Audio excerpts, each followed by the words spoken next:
Excella Education Study in USA assured scholarship. Contact 9881 96666. Nallamala ప్రాంతం. ఈ ప్రాంతంలో ఒక గ్రామం పూర్తిగా నక్సల్స్ కి పెట్టని కోటగా ఉంటుంది. ఆ గ్రామంలో కుటుంబం మొత్తం అన్నల వైపు వెళ్ళారు.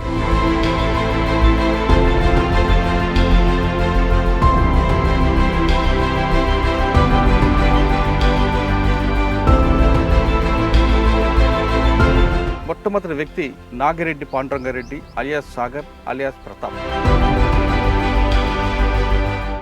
ఇంత ముగ్గు అక్క చెల్లెళ్ళు, అమ్మ, వాళ్ళకి పోషించాల్సిన బాధ్యత మీ మీద ఉంటుండగా మీరు అది పక్కన పెట్టి వర్గ సమాజం వర్గ పోరాటం వైపు అడుగుడు వేయడం అన్నది ఎంతవరకు సమంజసం? వాస్తవంగా ఇది రెండు రకాల కోణాల్లో చూడాలన్నా, ఒక కోణంలో నుంచి చూస్తే కుటుంబమే ప్రధానం చేసుకొని ఆలోచించేటువంటి వాళ్ళందరికీ కూడా ఇది కరెక్ట్ కాదనిపిస్తుంది. కానీ సామాజిక మార్పులో భాగంగా మనం ఆలోచించినప్పుడు దాని ముందు మన కుటుంబము అనేటువంటి చాలా చిన్నది అనేది నా ఆలోచన. మీరు ఆ విధంగా అడుగులు వేయబట్టి పోలీసుల యొక్క దౌర్జన్యం అన్నీ కూడా మీ అమ్మగారు మీ అక్క చెల్లెలు అనిపించారు. పాలకులు దుర్మార్గమైన వాళ్ళు. వాళ్ళకి ఎప్పుడు కూడా వాళ్ళ కుర్చీలు పదిలంగా ఉండాలి అంటే ప్రజలు ఇట్లనే ఉండాలని కోరుకునే వాళ్ళు. ఎందుకంటే వాళ్ళ అమ్మా నాన్న వాళ్ళకి అట్లా నేర్పుతూ వచ్చింది. చంద్రబాబు నాయుడు గారి అటాక్ ప్లాన్ ఎవరిది? సూత్రధారులు ఎవరు? చంద్రబాబు నాయుడు గారు చాలా కిరాతకంగా మొత్తం పార్టీని బ్యాన్ చేసిండు. 2004 నాటి వరకు అప్పటికే 9 సంవత్సరాల కాలం పాటు కంటిన్యూగా ఉద్యమం తీవ్రమైన నిర్బంధాన్ని ప్రవేశపెడుతూ వచ్చిండు. ఈ రోజు కూడా చెప్పాలంటే నిజంగా చంద్రబాబు నాయుడు బుద్ధి రాలే. నిన్న పల్నాడు సభలో మాట్లాడుతున్నాడు. ఖచ్చితంగా ఆయన మీద యాక్షన్ చేయాలని చెప్పేసి అని అది సెంట్రల్ కమిటీ తీర్మానం. సెంట్రల్ కమిటీ నిర్ణయం ఎప్పుడు తీసుకుంది? ఎన్ని రోజులు రెక్కీ చేస్తే ఆ కార్యక్రమం స్టార్ట్ అయింది? అలిపిరినే బేస్ చేసుకొని 6 నెలల ముందు చంద్రబాబు ఏదో చెప్తున్నాడు, నేను బుల్లెట్ దేవుడు రక్షించినాడు అన్నని. నిజంగా 22 కానీ బ్లాస్ట్ అయితే కానువా ఏమీ మిగలదు. పార్టీలు వెళ్ళిన తర్వాత అమ్మ ఎన్కౌంటర్ కానీ మీ సహచర్య ఎన్కౌంటర్, ఈ రెండు మీకు ఏ విధంగా గుర్తుండిపోతాయి? వాస్తవంగా సేదు సంఘటనలే, కానీ జీర్ణించుకోక తప్పదు. బహుశా నాకు తెలిసి ఈ నల్లమల చుట్టూత 59 మంది కామ్రేడ్స్ నా కళ్ళ ఎదురుగా చనిపోయారు. ఈ రోజు నేను బ్రతికుండి మీతో మాట్లాడుతున్నాను అంటే, కానీ రియల్గా హీరోలము మేం కాదు, వాళ్ళు.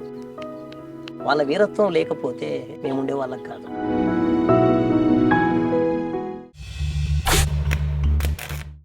Welcome to crime confessions. ఇప్పుడు మనం ఉన్న ఈ ప్రాంతం నక్సల్స్కు పెట్టని కోట, నల్లమల ప్రాంతం. ఈ ప్రాంతంలో ఒక గ్రామం పూర్తిగా నక్సల్స్కి పెట్టని కోటగా ఉంటుంది. ఆ గ్రామంలో ఒక కుటుంబం మొత్తం అన్నల వైపు వెళ్ళారు. ఆ విధంగా వెళ్ళిన వారిలో ఈరోజు మనకి మొట్టమొదటి వ్యక్తి మీకు పరిచయం చేస్తున్నాం.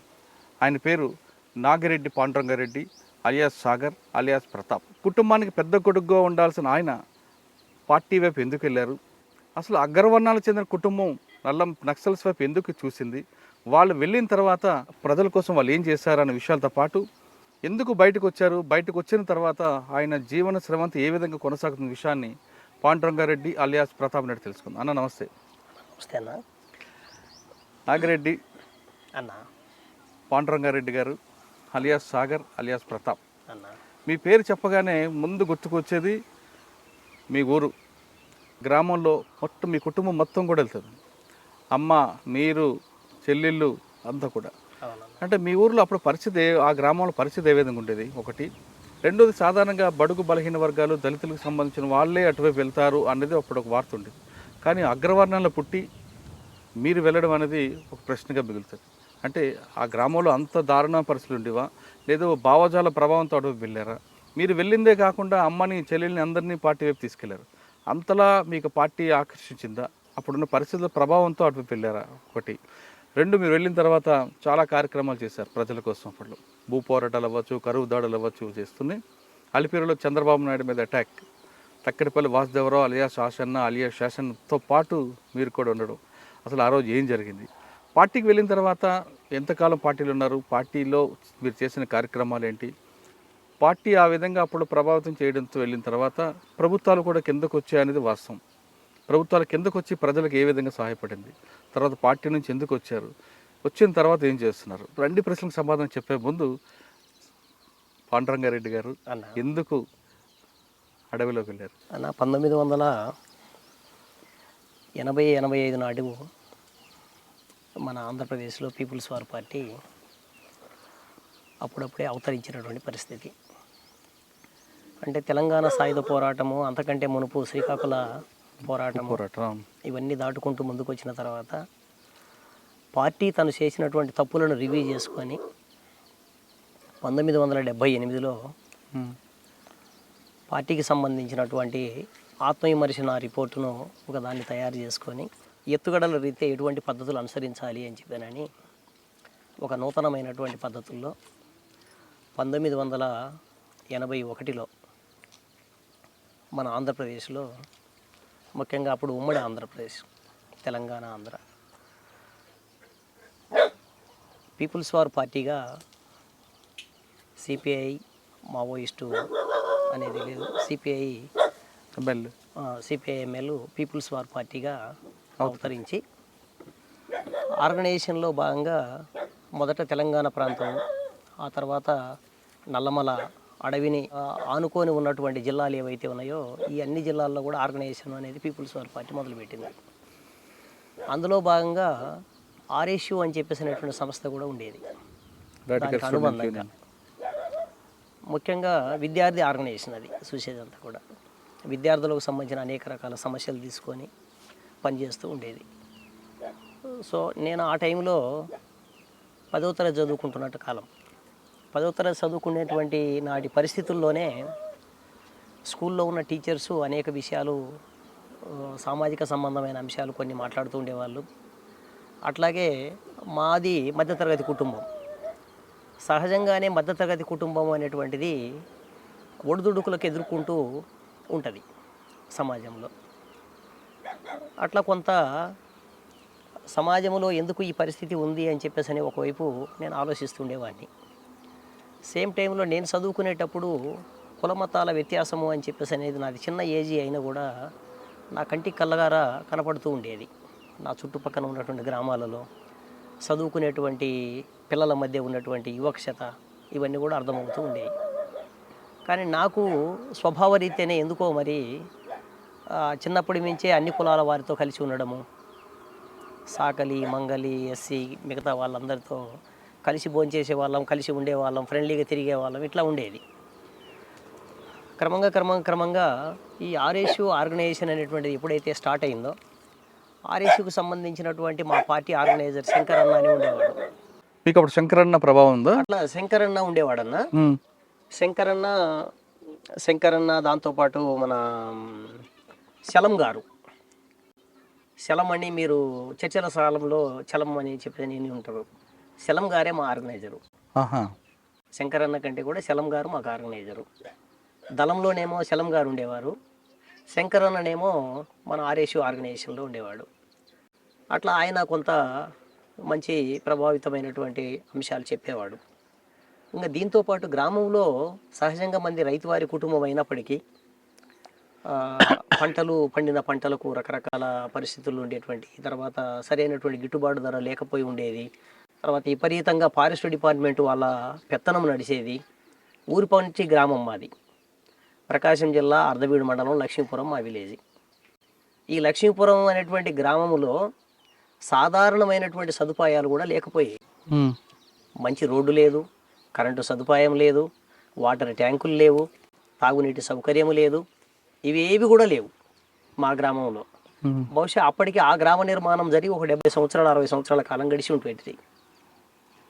అంటే ఈరోజు ప్రభుత్వాలు చాలా రకాలుగా చెప్పుకుంటున్నాయి, మేము అభివృద్ధి పదంలో నడిపిస్తున్నాం మొత్తం రాష్ట్రాల దేశ ప్రజలని. నిజంగా అటువంటి సదుపాయాలు ఏవి కూడా మా గ్రామంలో ఉండేవి కావు. సరే, ఈ పరిస్థితుల్లో నక్సలైట్ పార్టీకి సంబంధించిన ఒక ఆల్టర్నేటివ్ నిర్మాణంగా ఒక పక్కన నేను చదువుకునేటప్పుడు విద్యార్థి ఆర్గనైజేషన్లో ఉండేవాడిని, సేమ్ టైంలో గ్రామంలో కూడా నేను గ్రామంలోకి వెళ్ళినప్పుడు దళాలు కలిసేది. ప్రభావం మీకు బాగా పడింది? బాగా పడింది. ఇంకా అట్లా మేము గ్రామంలో ఉన్నప్పుడు గ్రామం నిర్మాణంలో మొత్తం జనాలందరితో సమావేశం వేసేవాళ్ళు. పనులు వచ్చి ప్రాథమిక దశలో మా అమ్మ వ్యతిరేకించింది. అన్నలమ్మడి పోతే ఎట్లా రా వద్దు అట్లా వద్దు, ఏదనుంటే నువ్వు ఇంటి దగ్గర తిండి పెట్టు, ఏదో సహకరించు తప్ప, కానీ మనం అన్నలమ్మడి వద్దు అనేటువంటి యాంగిల్లో ఉండేది. అయితే నిదానం మీద ఈ ఫారెస్ట్ డిపార్ట్మెంట్ వాళ్ళ సమస్యలు తీసుకొని ఎప్పుడైతే పరిష్కరించడం అనేది అన్నలు చేయడం మొదలుపెట్టినరో, కాలక్రమంలో ఆ చుట్టుపక్కల గ్రామాలన్నీ కూడా అన్నలకు బాగా దగ్గర అవుతూ వచ్చినాయి. ఎందుకంటే రైతు వారీగా రైతులందరూ కూడా అడవి మీద ఆధారపడి ఏదో చిన్నదో పెద్దదో కర్రలు తెచ్చుకునే వాళ్ళు, గొర్రెలు మేకలు మేపుకునే వాళ్ళంతా కూడా అడవి మీద ఆధారపడి బతికేవాళ్ళు.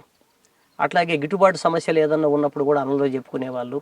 అట్లా ప్రాథమికంగా చిన్న సమస్యల దగ్గర నుంచి మొదలుపెట్టి గ్రామానికి సంబంధించిన ఉమ్మడి సమస్యలు కూడా అన్నల నాయకత్వంలో, ఆ ఆర్గనైజేషన్ నాయకత్వంలో సమస్యలు పరిష్కరించబడుతూ ఉండేవి.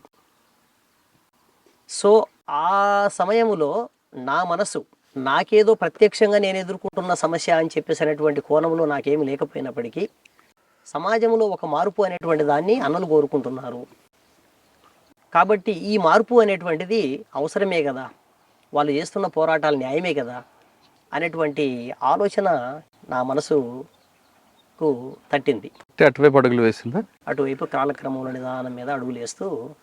కానీ అన్న మీకు ఒక ప్రశ్న, అన్న మీకు అటువైపు వెళ్తున్నప్పుడు మీ అమ్మగారు ఒక మాట చెప్పారు, అన్న మన కుటుంబం మన పరిస్థితి చూడు, అటు కాదు వెళ్ళాల్సిందని. అవునన్న. ఇంటికి పెద్ద కొడుకుగా అవును.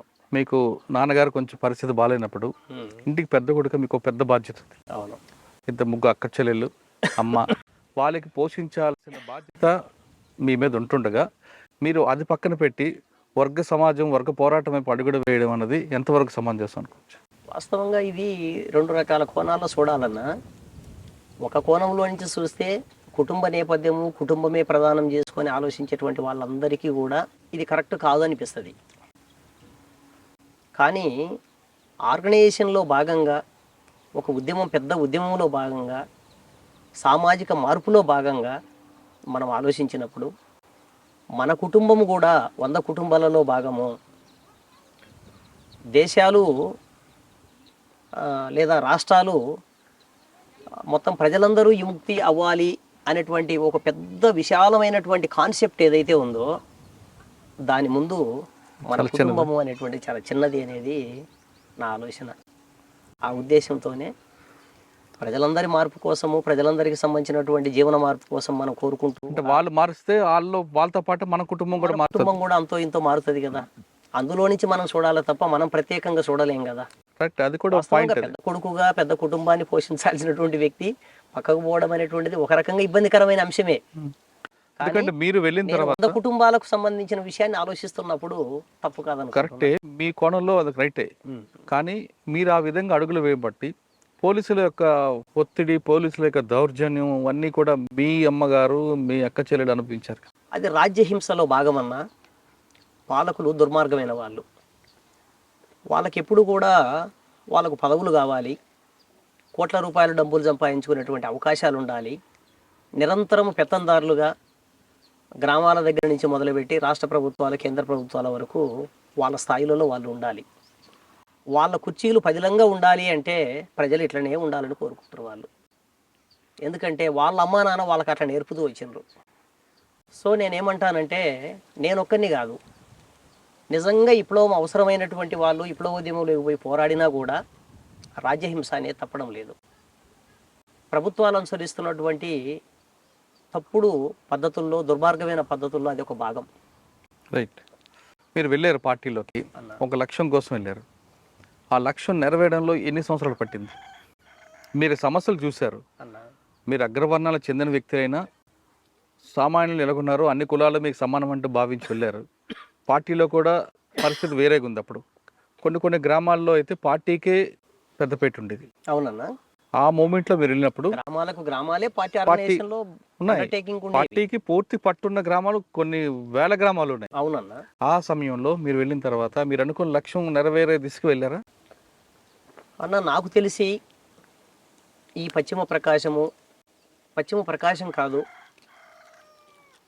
దేశ రాజకీయాలలో ఆంధ్రప్రదేశ్ అని చెప్పేసి అనేటువంటిది ఈరోజు ఒక ప్రజాస్వామికమైనటువంటి వాతావరణం ఉన్నటువంటి రాష్ట్రంగా తయారవ్వడం వెనకాల బాంచేన్ దొర అనేటువంటి స్థితి నుంచి ప్రశ్నించడం అనేది స్టార్ట్ అయ్యి, నీతో నేను కూడా సమానం అనేటువంటి స్థితికి వచ్చినటువంటి తెలంగాణ ప్రాంతం కావచ్చు, ఈరోజు పశ్చిమ ప్రకాశంలో ఉన్నటువంటి ఎస్సీ ఎస్టీ మిగతా మైనారిటీ సామాజిక వర్గాలను మీరు పరిశీలించిన, సెంట్రల్ ట్రైబ్స్ను మీరు పరిశీలించిన, ఈ చైతన్యమైనటువంటిది నక్సలిజం వేసినటువంటి మొక్కే, విత్తనం. ఆ విత్తనంలో నుంచి అభివృద్ధి చెంది ఒక దశకు చేరింది. ఎందుకంటే నల్లమల చుట్టూతా చాలా రకాల పోరాటాలు తీసుకున్నాం.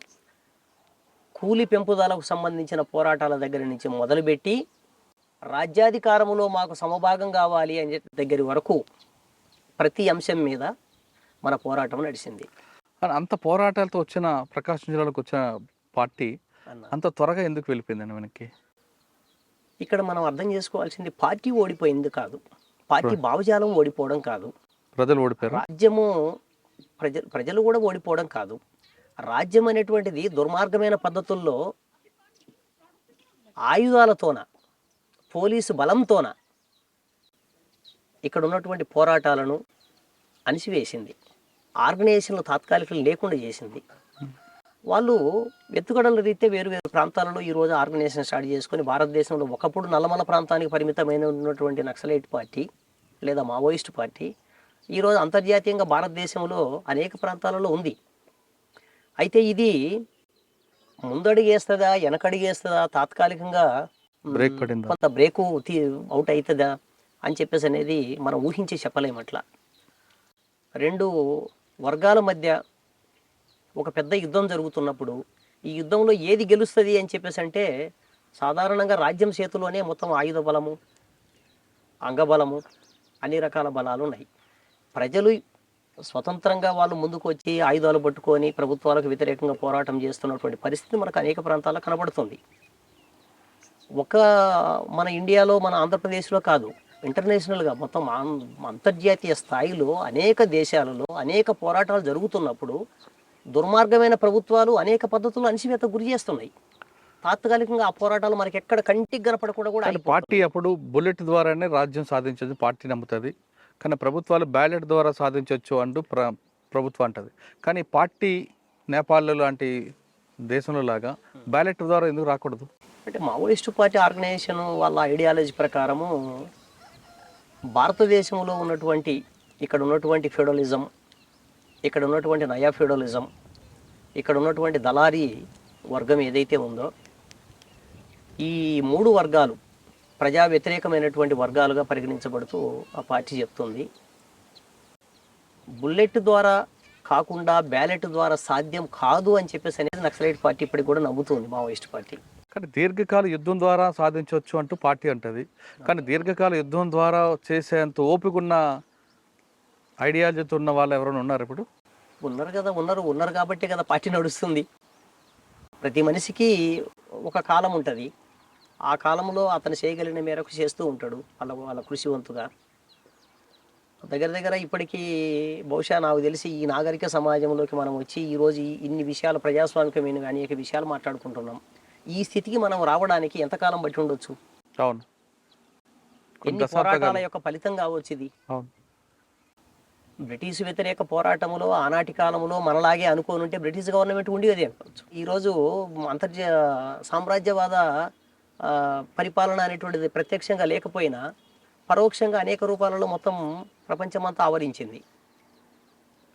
విపరీతమైనటువంటి రకరకాల పద్ధతుల్లో వేల ఎకరాల భూములను మొత్తం కబ్జా చేసేస్తా ఉన్నారు. మీరు పార్టీలోకి వెళ్ళిన తర్వాత పార్టీ ఆదేశాల మేరకు మీరు చేసిన యాక్షన్లు ఏమున్నాయండి?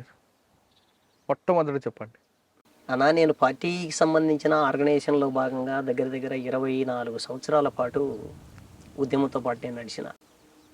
24 సంవత్సరాల పాటు ఆయుధంతోనే యుద్ధం చేస్తూ ముందుకెళ్ళినటువంటి జీవితం.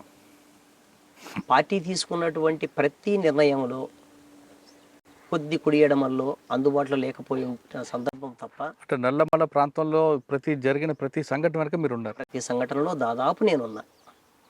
ఎందుకంటే ఆనాటి కాలంలో ఇక్కడ ఉన్నటువంటి ఏదో చెప్తారు చూడు, భూమిపుత్రులు అంటారు, సన్ ఆఫ్ ద ఛాన్స్.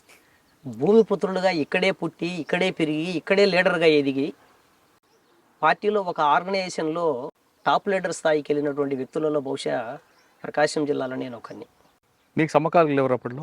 ప్రకాశం జిల్లాలో ఎవరు లేరన్నా. సింగాప్రసాద్ అని చెప్పేసి నాకు జూనియర్ ఒక ఆయన ఉండే. మీతో పాటు తెలంగాణ నుంచి వచ్చిన వాళ్ళు ఎవరున్నారు? తెలంగాణ మాధవ? నుంచి వచ్చిన కామ్రేడ్స్ చాలా మంది ఉన్నారు. మాధవ్. మాధవ్ అన్న నాకంటే సీనియరు. ఉమ్, సాంబశివుడు నాతో పాటు కొద్దిగా కుడి ఎడమ. ఉమ్, సాంబశివుడు అన్న. తర్వాత నాతో పాటు కమిటీలో ఉన్నటువంటిది అప్పుడు దేవన్న అని చెప్పేసి ప్రకాశం జిల్లాలో మా సీనియరు, మా గురువు కూడా ఆయన. ప్రకాశం జిల్లా మొదటి సెక్రటరీ నల్లమల ఫారెస్ట్ డివిజన్కి. అట్లా మెజారిటీ మంది తెలంగాణ కామ్రేడ్స్. ఓకే. మీరు చేసిన యాక్షన్లో రైల్వే స్టేషన్ బ్లాస్టింగ్ కూడా ఉంటుంది అన్న రైల్వే స్టేషన్ బ్లాస్టింగ్స్ కూడా ఉన్నాయన్న. దిగోమెట్ట ఒకటి, ఇక్కడ దగ్గంబొట్ల కిష్టాపురం ఒకటి. అప్పుడు పులి అంజన్నను పట్టుకొని చంపేసినారు. బహుశా ఇది 94 పులి అంజన్న ప్లస్ అక్కను ఇద్దరిని ఇక్కడ కొవ్వూరు దగ్గర పట్టుకొని చంపేస్తే దానికి నిరసనగా అనేక కార్యక్రమాలు తీసుకున్నాం. ఎంఆర్ఓ ఆఫీస్ బ్లాస్టింగ్ చేసినాము ప్రజలకు తెలియజేయడానికి. దీని ద్వారా బ్లాస్టింగ్ చేయడం వల్ల వాళ్ళు ఏం బ్రతికొచ్చేది ఏం కాకపోయినప్పటికీ ఒక విస్తృతమైనటువంటి ప్రజలకు హత్యలు చేస్తుంది ప్రభుత్వము, ప్రజల మార్పు కోసం పోరాడుతున్నటువంటి వాళ్ళను పట్టుకెళ్ళి చంపేస్తుంది అని చెప్పేసినటువంటి విషయాన్ని చెప్పడం కోసము ఆ రోజున్నటువంటి పరిస్థితుల్లో పార్టీ ఆ నిర్ణయం తీసుకున్నది. అందులో భాగంగా చాలా చోట్ల ఇక్కడ పెద్దారవీడి ఎంఆర్ఓ ఆఫీస్ కూడా బెయిల్ చేసినాం. దోర్నాల టౌన్లో ఉన్నటువంటి ఎండిఓ ఒకటి హాస్పిటల్కు సంబంధించిన ఒకటి ఆఫీస్ బెయిల్ చేసినాం. తర్వాత 3-4 రైల్వే స్టేషన్స్ బెయిల్ చేసినాం. ఇవన్నీ చేసినామన్నా. రైల్వే స్టేషన్లు పేల్చడం వల్ల ప్రజా రవాణా వ్యవస్థకి ఇబ్బంది కలుగుతుంది, ప్రజలే ఇబ్బంది పడతారు కదా. మీ పోరాటమే ప్రజల కోసం అన్న. అందుకని కాలక్రమంలో దాన్ని ఇంకా కంప్లీట్గా ఆపేసినాం. ఈ బస్సుల దగ్గర పెట్టడం అనేటువంటిది అంటే ఆ రోజు జనానికి అది తప్ప రెండో ఆల్టర్నేటివ్గా లేదు. అంతకంటే పెద్ద పోరాటం చేయగలిగే స్థితిలో కూడా జనాలు లేవు. సో కంటికి కనపడినటువంటి ప్రభుత్వ ఆస్తులుగా ఉన్నటువంటి ప్రభుత్వం మీద ఆ వ్యతిరేకతతోన ఆ పని దళాలు, సానుభూతి పరులు, ప్రజలు అట్లా చేస్తూ ఉండేవాళ్ళు. అయితే తర్వాత కాలంలో మీరు చెప్పినట్లే ఈ కింద స్థాయిలో ఉన్నటువంటి వాస్తవ సమస్యను కూడా పరిశీలించి ఎక్కడ కూడా బస్సుల జోలికి కానీ, రైల్వే స్టేషన్స్ జోలికి కానీ, రైళ్ళ జోలికి కానీ ప్రజా రవాణాకు ఎటువంటి ఇబ్బంది కలగకుండా ప్రజా రవాణాలో భాగమైనటువంటి ఏ ఒక్క దాన్ని కూడా యంత్రాన్ని కూడా తగలబెట్టవద్దు అనేటువంటి పార్టీ నిషేధిస్తూ బ్యాన్ చేస్తే కిందకు తీసుకొచ్చింది. అంటే ఉద్యమం ఎదుగుతున్నప్పుడు తప్పు ఒప్పులను ఎప్పటికప్పుడు సమీక్ష చేసుకోవాలి. ఈ సమీక్ష చేసుకోవడంలో భాగంగా ప్రజలకు ఇబ్బందికరమైనటువంటి అంశాల పట్ల చాలా జాగ్రత్తతో ఉండాలి అని చెప్పేసి అనేది డైరెక్షన్ చేస్తూ పార్టీ తీసుకొచ్చింది. అన్న మీరు 24 సంవత్సరాల పార్టీలో ఉన్నారు. నల్లమల ప్రాంతం మీకు పెట్టని కోట, మీ పుట్టిన పెరిగిన ఊరు. అవునన్నా. మీరు వెళ్ళేసరికి కొన్ని సమస్యలు ఉన్నాయి, పార్టీలో ఉన్నాయి, ప్రజలకు ఉన్నాయి. మీకు గుర్తుండిపోయిన ఒక మంచి సంఘటన చెప్పండి. ప్రజల కోసం పార్టీ ద్వారా ఈ పని చేసి పెట్టానని. అంటే భూ పంపిణీ అవ్వచ్చు, కరువు దాడి అవ్వచ్చు, లేదా ప్రజల్లో అక్కడ ఉన్న చెంచుల్లో రాజకీయ చైతన్యం కల్పించవచ్చు. అవునన్నా. అన్న స్వయంగా నా నాయకత్వంలో దోర్నాల మండలం వైసీర్లోపల్లి, అట్లాగే తమ్మడపల్లి, కర్నూలు జిల్లా ఎల్లావత్తుల, తర్వాత మనకు మహానంది మండలంలో కొన్ని గ్రామాలు, తర్వాత ఇప్పుడు మన ఆత్మకూరు ప్రాంతం ఏదైతే ఉందో ఆత్మకూరు ప్రాంతంలో గండి చెరువు అని చెప్పని ఉంటుంది. ఆ గూడెము దాని అంచుల్లో ఉన్నటువంటి గ్రామాలలో దగ్గర నాకు తెలిసి పార్టీ నాయకత్వంలో 1200 ఎకరాల భూమిని మనం పంపిణీ చేసినాం జనానికి. పట్టాలు లేకుండా పంపిణీ చేసే ఉపయోగం ఉందండి. అధికారులను పిలిపించి పట్టా కూడా ఇప్పించినాం. వాస్తవంగా ఇది కొద్దిగా విరుద్ధమైన అంశాలు ఇవి. పట్టా లేకపోతే ప్రజలకు అది ఉపయోగపడినప్పుడు నువ్వు పంచి లాభం ఏముంది అనేటువంటిది వాస్తవమే. కానీ ప్రజలు వాళ్ళ నాయకత్వంలో పెట్టుకొని వాళ్ళు సాగు చేసుకుంటున్నటువంటి క్రమంలో నిదానం మీద ప్రభుత్వాలు ఏదో ఒక రోజు దిగిరావా? అది కూడా పాయింటే కదా. కాబట్టి ప్రభుత్వ అధికారులను మనం పిలిపించి మనం చర్చలలో భాగంగా అనేక సందర్భాలలో మనం మాట్లాడినప్పుడు ఈ దేవాదాయ భూములు, ముఖ్యంగా దేవాదాయ భూములు మనం పంపిణీ చేసింది అంతా కూడా దేవాదాయ భూములకు ఆల్టర్నేటివ్గా పట్టాలు ఇచ్చిండ్రు చాలా చోట్ల. అట్లాగే ఫారెస్ట్ భూములకు కూడా పట్టాలు ఇచ్చిండ్రు. ఇప్పుడు ఒకప్పుడు గిరిజన ప్రాంతాలలో గిరిజనులకు హక్కు కావాలని మేము కొట్లాడినాం. ఈరోజు గవర్నమెంటు అందులో భాగంగా ఒక శాసనం చేసి ఒక చట్టం ద్వారా గిరిజనులు వాళ్ళు ఉన్నటువంటి ఏరియాలో ఉన్నటువంటి భూములకు పట్టాలు ఇవ్వాలని చెప్పేసి ఒక తీర్మానం చేసింది. ఆ రోజు మేము ఆ విత్తనం వేయకపోతే ఈ రోజు ప్రభుత్వాలు ఆ శాసనం చేసేవా? మీరు వేసిన విత్తనం ఈరోజు ఫలం వచ్చింది, ఫలించింది. అవును. అంటే ప్రభుత్వాలలో భావజాల పరంగా కొంత ప్రజా అనుకూలమైన నిర్ణయాలు తీసుకునేటువంటి ప్రభుత్వాలు ఏవో ఒకటి ఉన్నప్పుడు అటువంటి సానుకూలమైన పరిస్థితి వచ్చినప్పుడే అది అమల్లోకి వస్తుంది. అన్న, నల్లమలలో మీరు చేసిన యాక్షన్లో అన్న అంటే ప్రజలకు సంబంధించిన కార్యక్రమాలతో పాటు పార్టీ ఆదేశాల మేరకు కొన్ని యాక్షన్లు చేశారు. అన్న బుడ్డా వెంగల్ రెడ్డి ఆ సంఘటన ఒకసారి చెప్పండి. అన్న కర్నూలు ఫస్ట్ మీ యాక్షన్ అక్కడి నుంచి స్టార్ట్ అయింది కదా? అవునన్నా. అన్న బుడ్డా వెంగల్ రెడ్డి అంటే కర్నూలు జిల్లా, మనకు ఆత్మకూరు నియోజకవర్గం, ఇంకా శ్రీశైలం నియోజకవర్గం కూడా అది పాములపాడు మండలం వేంపెంట. ఈ వేంపెంట అనేటువంటి గ్రామంలో ఉన్నటువంటి పోరాటాలతో సంబంధం లేకుండా, ఆ చుట్టుపక్కల జరిగినటువంటి ప్రజా పోరాటాలతో సంబంధం లేకుండా బుడ్డా వెంగల్ రెడ్డికి సంబంధించినటువంటి యాక్షన్ను మనం మాట్లాడుకోలేము. బహుశా మన ఆర్గనైజేషన్ పుట్టిన దగ్గర నుంచి కంటే ముందు భాగం నుంచే వాళ్ళది ఫ్యాక్షన్ ఫ్యామిలీ.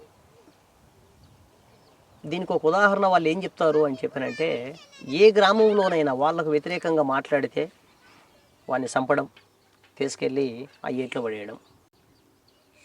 నందికొట్కూరు ఏరియా కావని ఇక్కడ కానీ, అక్కడేమో శేషానారెడ్డి వాళ్ళు, ఇక్కడేమో ఇల్లు, ఇట్లా నడుస్తూ ఉండేది. అయితే ఎప్పుడైతే పార్టీ ఆర్గనైజేషన్ బిల్డప్ అవుతూ వచ్చిందో అనేక విషయాలలో పార్టీ ఛాలెంజ్గానే నిలబడింది.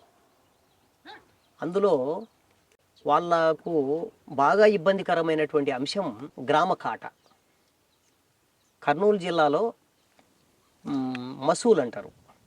అంటే ఇప్పుడు మొత్తం పంట చేతికి వచ్చేటువంటి సమయం. ఈ పంట చేతికి వచ్చినటువంటి సమయంలో ఈ మసూలును అమ్ముకుంటారు. అమ్ముకున్న తర్వాత ప్రజలకు సంబంధించినటువంటి గ్రామ కాటాగా ధర్మకాట అంటారు. ఇంకా చెప్పాలంటే ఈ ధర్మకాట అనేటువంటిది గ్రామ కమిటీ నాయకత్వంలో జరుగుతూ ఉండేది. పార్టీ ఆర్గనైజేషన్ కంటే ముందు భాగం అంతా కూడా ఆ గ్రామంలోకి కొనుగోలు కోసం వచ్చినటువంటి దళాలను అడ్డం పెట్టుకొని ఒక బస్తా మీద 20 రూపాయలు, 30 రూపాయలు, 40 రూపాయలు, 50 రూపాయలు వాళ్ళు అదనంగా పెట్టుకొని వాళ్ళు 1000 రూపాయలు సంపాదించుకునే వాళ్ళు. దాంట్లో అది ఒక ఉపాధి వాళ్ళకు, దళారి వర్గానికి. ఎప్పుడైతే పార్టీ ఆర్గనైజేషన్ అనేటువంటిది బిల్డప్ అయిందో ఆర్థిక సమస్య, సాంఘిక సమస్య, దీంతో పాటుగా రాజకీయ సమస్య, ఇక్కడ 2 అంశాలు ఉన్నాయి. ఈ రాజకీయ సమస్య అనేటువంటిది ఆధిపత్యానికి సంబంధించిన అంశం. గ్రామ కాటాగానో 50 రూపాయల డబ్బులుగానో చూడకూడదు దాన్ని మనం ఇక్కడ. వాళ్ళ నాయకత్వంలో జరుగుతున్నటువంటి మసూలుకు సంబంధించినటువంటిది ఏదైతే తూకము కాటా ఉందో దీన్ని తిరస్కరించి ఆల్టర్నేటివ్గా మన సంఘ నిర్మాణం ఏర్పాటు చేసింది. ఓకే. అట్లా ప్రతి గ్రామంలో బహుశా నాకు తెలిసి ఆత్మకూరు దగ్గర నుంచి మొదలుపెట్టి ఆళ్ళగడ్డ వరకు మన ఈ నల్లమల ప్రాంతానికి ఆనుకొని ఉన్నటువంటి మైదాన ప్రాంతంగా ఉన్నటువంటి కర్నూలు జిల్లాలో ప్రతి గ్రామంలో మనకు బలం ఉన్నటువంటి ప్రతి గ్రామంలో ఈ సిస్టమ్ మనం ప్రైవేట్ చేసినాం. కొన్ని గ్రామాలలో మనమే చొరవ చేసి మనకు సంబంధించినటువంటి వాళ్ళ ద్వారా అప్పట్లో 50,000 60,000 ఉండేది. ఈరోజు 1,00,000 2 లక్షలు ఉంది ఇప్పుడు ఆ కాటా. ఆ కాటాలు తీసుకొచ్చి డిజిటల్ కాటాను మనమే పెట్టాం. పార్టీ పెట్టింది. దానికన్నా వ్యతిరేకించారా? దీన్ని వాళ్ళు వ్యతిరేకించడం స్టార్ట్ చేశారు. వ్యతిరేకించాక మరి మీరు వార్నింగ్ ఇచ్చారా? వార్నింగులు అయిపోయినాయి, రకరకాల రూపం తీసుకున్నది. చివరికి మన వాళ్ళ మీద దాడులు చేయడం స్టార్ట్ చేశారు. దాడులు వాళ్ళే చేస్తారు, పోలీస్ స్టేషన్ పోయి కేసు వాళ్ళే పెడతారు, తిరిగి మళ్ళీ మన వాళ్ళను తీసుకుపోయి అరెస్ట్ కూడా చేపిస్తారు. ఓకే. ఎందుకంటే పోలీసులతోన అవినాభ సంబంధం ఉండేది వాళ్ళకే. ఇంకా చెప్పాలంటే ఒక ఫోన్ కాల్ కొడితే శేషానారెడ్డి ఎత్తాడు, లేకపోతే బుడ్డా వెంగల్ రెడ్డి ఎత్తాడు, డైరెక్ట్గా ఇంకెవడైనా బలుకుతాడు వాళ్ళకు. ఆనాడు ఉన్న పరిస్థితి అది. ఇంకో పక్కన ప్రతిపక్ష స్థానంలో ఉన్నటువంటి ప్రతాప్ రెడ్డి ఏమో ఏమీ చేయలేని పరిస్థితి. ఆయన మినిస్టర్ కూడా పనిచేసిండు లాస్ట్ టైం రాజశేఖర రెడ్డి గారి గవర్నమెంట్లో. ఏరాస్ ప్రతాప్ రెడ్డి గారు ప్రతిపక్షంలో చూస్తూ గుడ్లప్పగించి ఉంటాడే తప్ప అండు ఆ అండు, ఇది నిజము అండు, కరెక్టు అండు, తప్పు అండు, ఒప్పు అండు. సరే, ఈ పరిస్థితుల్లో మనము మనదైనటువంటి పద్ధతుల్లో ఆర్గనైజేషన్లో భాగంగా, మన పోరాటంలో భాగంగా, మన ఉద్యమంలో భాగంగా, రాజ్యాధికారంలో భాగంగా చెప్పాలంటే గ్రామ రాజ్యాధికారం అనేటువంటిది ప్రజలు స్వయంగా అనుభవించినటువంటి రోజులు అవి. ఆ సందర్భంలో మనకు బుడ్డా వెంకటరెడ్డి గారికి మధ్యన బాగా కాంట్రవర్షియల్గా మారింది. ఆయన అనేక చోట్ల దాడులు చేపించిండు. ఇది ఉండి ఉండి పెద్దదైపోతే ఎటువంటి ప్రమాదం దారి తీస్తుందో అని చెప్పేసిన దాన్ని చాలా ముందు నుంచి వాళ్ళు గమనిస్తూ వస్తున్నారు. రాయలసీమలో ఉన్న ప్రత్యేకత ఏంటంటే ప్రతి చిన్న విషయాన్ని చాలా జాగ్రత్తగా గమనిస్తారు. సో అట్లా బుడ్డా వెంగళరెడ్డి వేంపెంటను ఆధారం చేసుకొని వేంపెంటలో మన వాళ్ళ మీద దాడి చేయించటం, ఆ తర్వాత ఈ దాడులకు కారణమైనటువంటి బొమ్మని శివయ్యను మన దళం పోయి చంపడం, దీన్ని బేస్ చేసుకొని మళ్ళీ దాడి చేయించటం, 8 మందిని కిరాతకంగా నరికి చంపడం, ఇట్లా చేసుకుంటూ వచ్చిండు. ఇంకా అనేక గ్రామాలలో వాళ్ళ వర్గాన్ని ప్రోత్సహించడం. నల్లమలలో మొట్టమొదటి దాడి బుడ్డా వెంకటరెడ్డి అన్న. దాని తర్వాత నక్సల్స్ అంటే భయం వచ్చింది అనుకుంటారా? నక్సల్స్ అంటే రాజకీయ నాయకులలో ఒక రకంగా నిజంగా చెప్పాలంటే వణుకు స్టార్ట్ అయింది. చాలా గ్రామాలలో నుంచి రాజకీయ నాయకులంతా బయటికి వెళ్ళిపోయి అయితే కర్నూలు లేకపోతే మెజార్టీగా హైదరాబాద్ చేరేవాళ్ళు. వీళ్ళంతా కూడా హైదరాబాద్ నుంచి ఫోన్ల ద్వారా నడిపించేవాళ్ళు రాజకీయం అంతా. లేదనుకుంటే పట్టణాల్లోకి వచ్చి పట్టణాల్లో మకాం వేసి లాడ్జీలలో ఉండి అక్కడి విలవనొప్పుకొడతా వాళ్ళ అనుచరులను. కానీ అప్పట్లో ఒక వార్త, బుడ్డా వెంకటరెడ్డి హత్య తర్వాత మావోయిస్ట్ పార్టీ అంటే అప్పుడు నక్సల్స్ అదొక భయం క్రియేట్ చేసి ఫ్యాక్షనిస్టులను కూడా బెదిరించి డబ్బులు వసూలు చేసుకునేవారు అన్నది ఒక వార్త ఉంది. తప్పు, ఘంటాపదంగా ఖండించగలం దాన్ని. ఏ రోజు కూడా ఏ ఫ్యాక్షనిస్టును కూడా నక్సలైట్ పార్టీ డబ్బులు డిమాండ్ చేసిన పాపాన పోలేదు. కాంట్రాక్టర్లు తప్పు అది. కాంట్రాక్టర్ల దగ్గర ముక్కుబిండి వసూలు చేస్తాం. కాంట్రాక్టర్లు అనేటువంటి వాళ్ళు అడవిలోకి వచ్చి అడవి సంపదను తీసుకుపోతున్నారు, బయటికి లక్షల రూపాయలు సంపాదిస్తున్నారు. సో అందులో భాగంగా ఒక పక్కన కూలీ రేట్లు పెంచుతాం అంటే కాంట్రాక్టర్లు మాత్రం బెదిరించేవారు. బెదిరింపు అనేటువంటి దాని అర్థం కంటే కూడా ఇంకా దాన్ని ఏ అర్థంలో మీరు మాట్లాడతారనేటువంటి దాన్ని పక్కన పెడితే ముక్కుపండి వసూలు చేసేవారు. ఒక రకంగా చెప్పాలంటే వాళ్ళకు ఘంటాపదంగానే చెప్పేవాళ్ళం, ఇది పార్టీ పన్ను కట్టాలి, పార్టీ కోసం ఇది అవసరము ఆర్గనైజేషన్లో భాగంగా అని అర్థం చేయించే వాళ్ళకి అర్థం చేయించే వాళ్ళము. గట్టిగా డిమాండ్ చేయాల్సి వచ్చినప్పుడు అర్థం కాని వాళ్ళకి అర్థం చేయించే వాళ్ళం. ఇంకొక రూపాలలో ప్రజలు ఏం చేయాలో వాళ్ళకి తెలుసు, వాళ్ళు దాన్ని తగ్గట్టు చేస్తారు. అన్న బుడ్డా వెంకటరెడ్డి హత్య తర్వాత అన్న మీరు చేసిన మరో పెద్ద ఆపరేషన్ చెప్పండి. అదే నేను ఇందాకనే చెప్పినానన్న, నల్లమల చుట్టూతా పార్టీ తీసుకున్నటువంటి సాధారణంగా ప్రతి నిర్ణయంలో ఏదో ఒక రూపంలో నేను ఉంటూ వచ్చాను. ఓకే, నల్లమల దాటిన తర్వాత శేషాచలం అడవులు, అలిపిరి, చంద్రబాబు నాయుడు గారి అటాక్ ప్లాన్ ఎవరిది, పాత్ర ఎవరిది, సూత్రధారులు ఎవరు? సాధారణంగా పోలీసులు చెప్పేటప్పట్లో శేషన్నతో పాటు మీరున్నారనేది. అసలు వాస్తవంగా ఆ రోజు ఏం జరిగిందండి? చంద్రబాబు నాయుడు గారు చాలా కిరాతకంగా మొత్తం పార్టీనే బ్యాన్ చేసిండు. ఎందుకంటే ఏదైనా ఒక సంఘటనకు ఒక నేపథ్యం ఉంటుంది. సో అందులో భాగంగానే 2004 నాటి వరకు అప్పటికే 9 సంవత్సరాల కాలం పాటు కంటిన్యూగా ఉద్యమం మీద తీవ్రమైన నిర్బంధాన్ని ప్రవేశపెడుతూ వచ్చిండు. ఈ రోజు కూడా చెప్పాలంటే నిజంగా చంద్రబాబు నాయుడు బుద్ధి రాలే. నిన్న పల్నాడు సభలో మాట్లాడుతున్నాడు, తీవ్రవాదులను అణిసివేసిన చరిత్ర పార్టీకి ఉంది అని. అసలు తీవ్రవాద సమస్యని, నక్సలైట్ సమస్యను ఈ రోజుకు కూడా చంద్రబాబు నాయుడు గారు శాంతి భద్రతల సమస్యగా చూస్తున్నాడు తప్ప సామాజిక, ఆర్థిక, రాజకీయ సమస్యగా దీన్ని పరిగణించడం లేదు. తీవ్రవాదులు వేరు, నక్సల్స్ వేరు కదా. అంటే ఆయన లెక్కల్లో తీవ్రవాదులు అంటే నక్సలైట్లే. ఆయన పదంలో, ఆయన అంతరార్థంలో, మనసులోని మాట తీవ్రవాదులు అంటే నక్సల్స్ అనే. నక్సల్స్ అనేది ట్రీట్ చేయడం లే ఆయన. నక్సల్స్ అన్నది శాంతి భద్రతల సమస్య కాదు కదా. సమస్య కాదు, శాంతి భద్రతల సమస్య కానే కాదు. అదే మనం చెప్తుంది. రాజశేఖర రెడ్డి గారు అధికారంలోకి వచ్చిన తర్వాత నక్సలైట్ సమస్య సామాజిక సమస్య అన్నాడు. సామాజిక సమస్య నేను పరిష్కరిస్తాను అన్నాడు. సో చంద్రబాబు నాయుడు గారు ఘంటాపదంగా ఆయన ఫిలాసఫీలో భాగంగానే నక్సలైట్ సమస్య అనేటువంటిది హింసాత్మకమైన సమస్య ఆయన లెక్కల్లో. సమాజంలో ఒక ప్రమాదకారులు సమాజానికి. కాబట్టి నక్సలైట్ సమస్యను శాంతి భద్రతల సమస్యగానే పరిగణించాలి, హింసతోనే అణిసివేయాలి. ఇది ఫిలాసఫికల్గానే ఆయన నక్సలైట్ సమస్యను వ్యతిరేకిస్తున్నాడు. అసలు నక్సలైటు ఏం కోరుకుంటున్నాడు అనేటువంటి దాన్ని వినకుండానే వ్యతిరేకించే మనస్తత్వం ఆయన అలవాటు చేసుకున్నాడు అట్లా. సో ఆనాడు 9 సంవత్సరాల కాలం పాటు ఆయన ఏదైతే అనుకున్నాడో అనుకున్న దానికి తగ్గట్టుగానే మొత్తం సమస్యను ఆ రకంగా అంటే ఆయన అనుకోవడం కాకుండా పార్టీ కూడా అటువంటి కార్యక్రమాలు చేపట్టింది కదా 9 సంవత్సరాల్లో. రాజకీయ నాయకులని మీద దాడులు చేయడం, ప్రభుత్వ ఆస్తులను దగ్ధం చేయడం అనేది. మరి అది అప్పట్లో లాండ్ ఆర్డర్ సమస్యగానే ఆయన పరిగణించుకోడేమో. వాస్తవంగా అప్పటికి పార్టీ ఉధృతమైనటువంటి పరిస్థితుల్లో ఆర్గనైజేషన్ బిల్డప్మెంట్ అనేటువంటి ఆ స్థాయిలో ఉంది కాబట్టి అనేక రకాల పోరాటాలు ముందస్తుకు వచ్చినాయి. వచ్చినప్పుడు దాన్ని ఇప్పుడు రాజకీయ పార్టీగా తెలుగుదేశం పార్టీ ఎట్లా అర్థం చేసుకుంటుంది అనేటువంటిది తర్వాత సంగతి. ప్రజలు వాళ్ళ అవసరం కోసము, వాళ్ళ ఆధిపత్యం కోసము, వాళ్ళ రాజ్యాధికారం కోసము, వాళ్ళకు ఉన్నటువంటి రకరకాల సమస్యలు పరిష్కరించడంలో భాగంగా వాళ్ళ పోరాటాన్ని ముందుకు తీసుకుపోతారు. అందులో భాగంగా అడ్డం వచ్చినటువంటి వాళ్ళను 1కి 4 సార్లు హెచ్చరిక చేస్తూ ఉన్నారు, అట్లా ముందుకు తీసుకెళ్ళిండ్రు. సో ఈ క్రమంలోనే ఆయన మొత్తం పార్టీని బ్యాన్ చేసి పార్టీ మీద ఇది చేసిండు. తర్వాత చంద్రబాబు నాయుడు గారిని ఖచ్చితంగా ఆయన మీద యాక్షన్ చేయాలని చెప్పేసి అది సెంట్రల్ కమిటీ తీర్మానం, స్టేట్ కమిటీ కాదు. స్టేట్ కమిటీకి సంబంధించిన ప్రతిపాదనతోన సెంట్రల్ కమిటీ ఆమోదంతోన జరిగినటువంటి తీర్మానం. ఎప్పుడు అంటే సెంట్రల్ కమిటీ నిర్ణయం ఎప్పుడు తీసుకుంది, ఎన్ని రోజులు రెక్కీ చేస్తే ఆ కార్యక్రమం స్టార్ట్ అయింది? 2003 సంఘటన. ఓకే, అక్టోబర్లో. దానికంటే 6 నెలల ముందు పార్టీ తీర్మానం అనేది చేసింది. అంటే కేవలం అలిపిరి అనుకున్నారా, ఇంకే వేరే ప్లేస్ కూడా డిసైడ్ అయింది? అలిపిరినే ప్రధానంగా, ఇంకా అలిపిరితో పాటు వేరే చోట కూడా అనుకున్నారు, కానీ అది తర్వాత కాలంలో అది మిస్ అయిపోయింది. అలిపిరినే బేస్ చేసుకొని 6 నెలల ముందు నుంచి దాని మీద రెక్కి రకరకాలు ఇవన్నీ కూడా నడిచినాయి. తీర్మానం జరిగిన తర్వాత దానికి తగ్గట్టుగా సెంట్రల్ కమిటీ, స్టేట్ కమిటీ అనుబంధంగా టీమును డిసైడ్ చేసిండ్రు.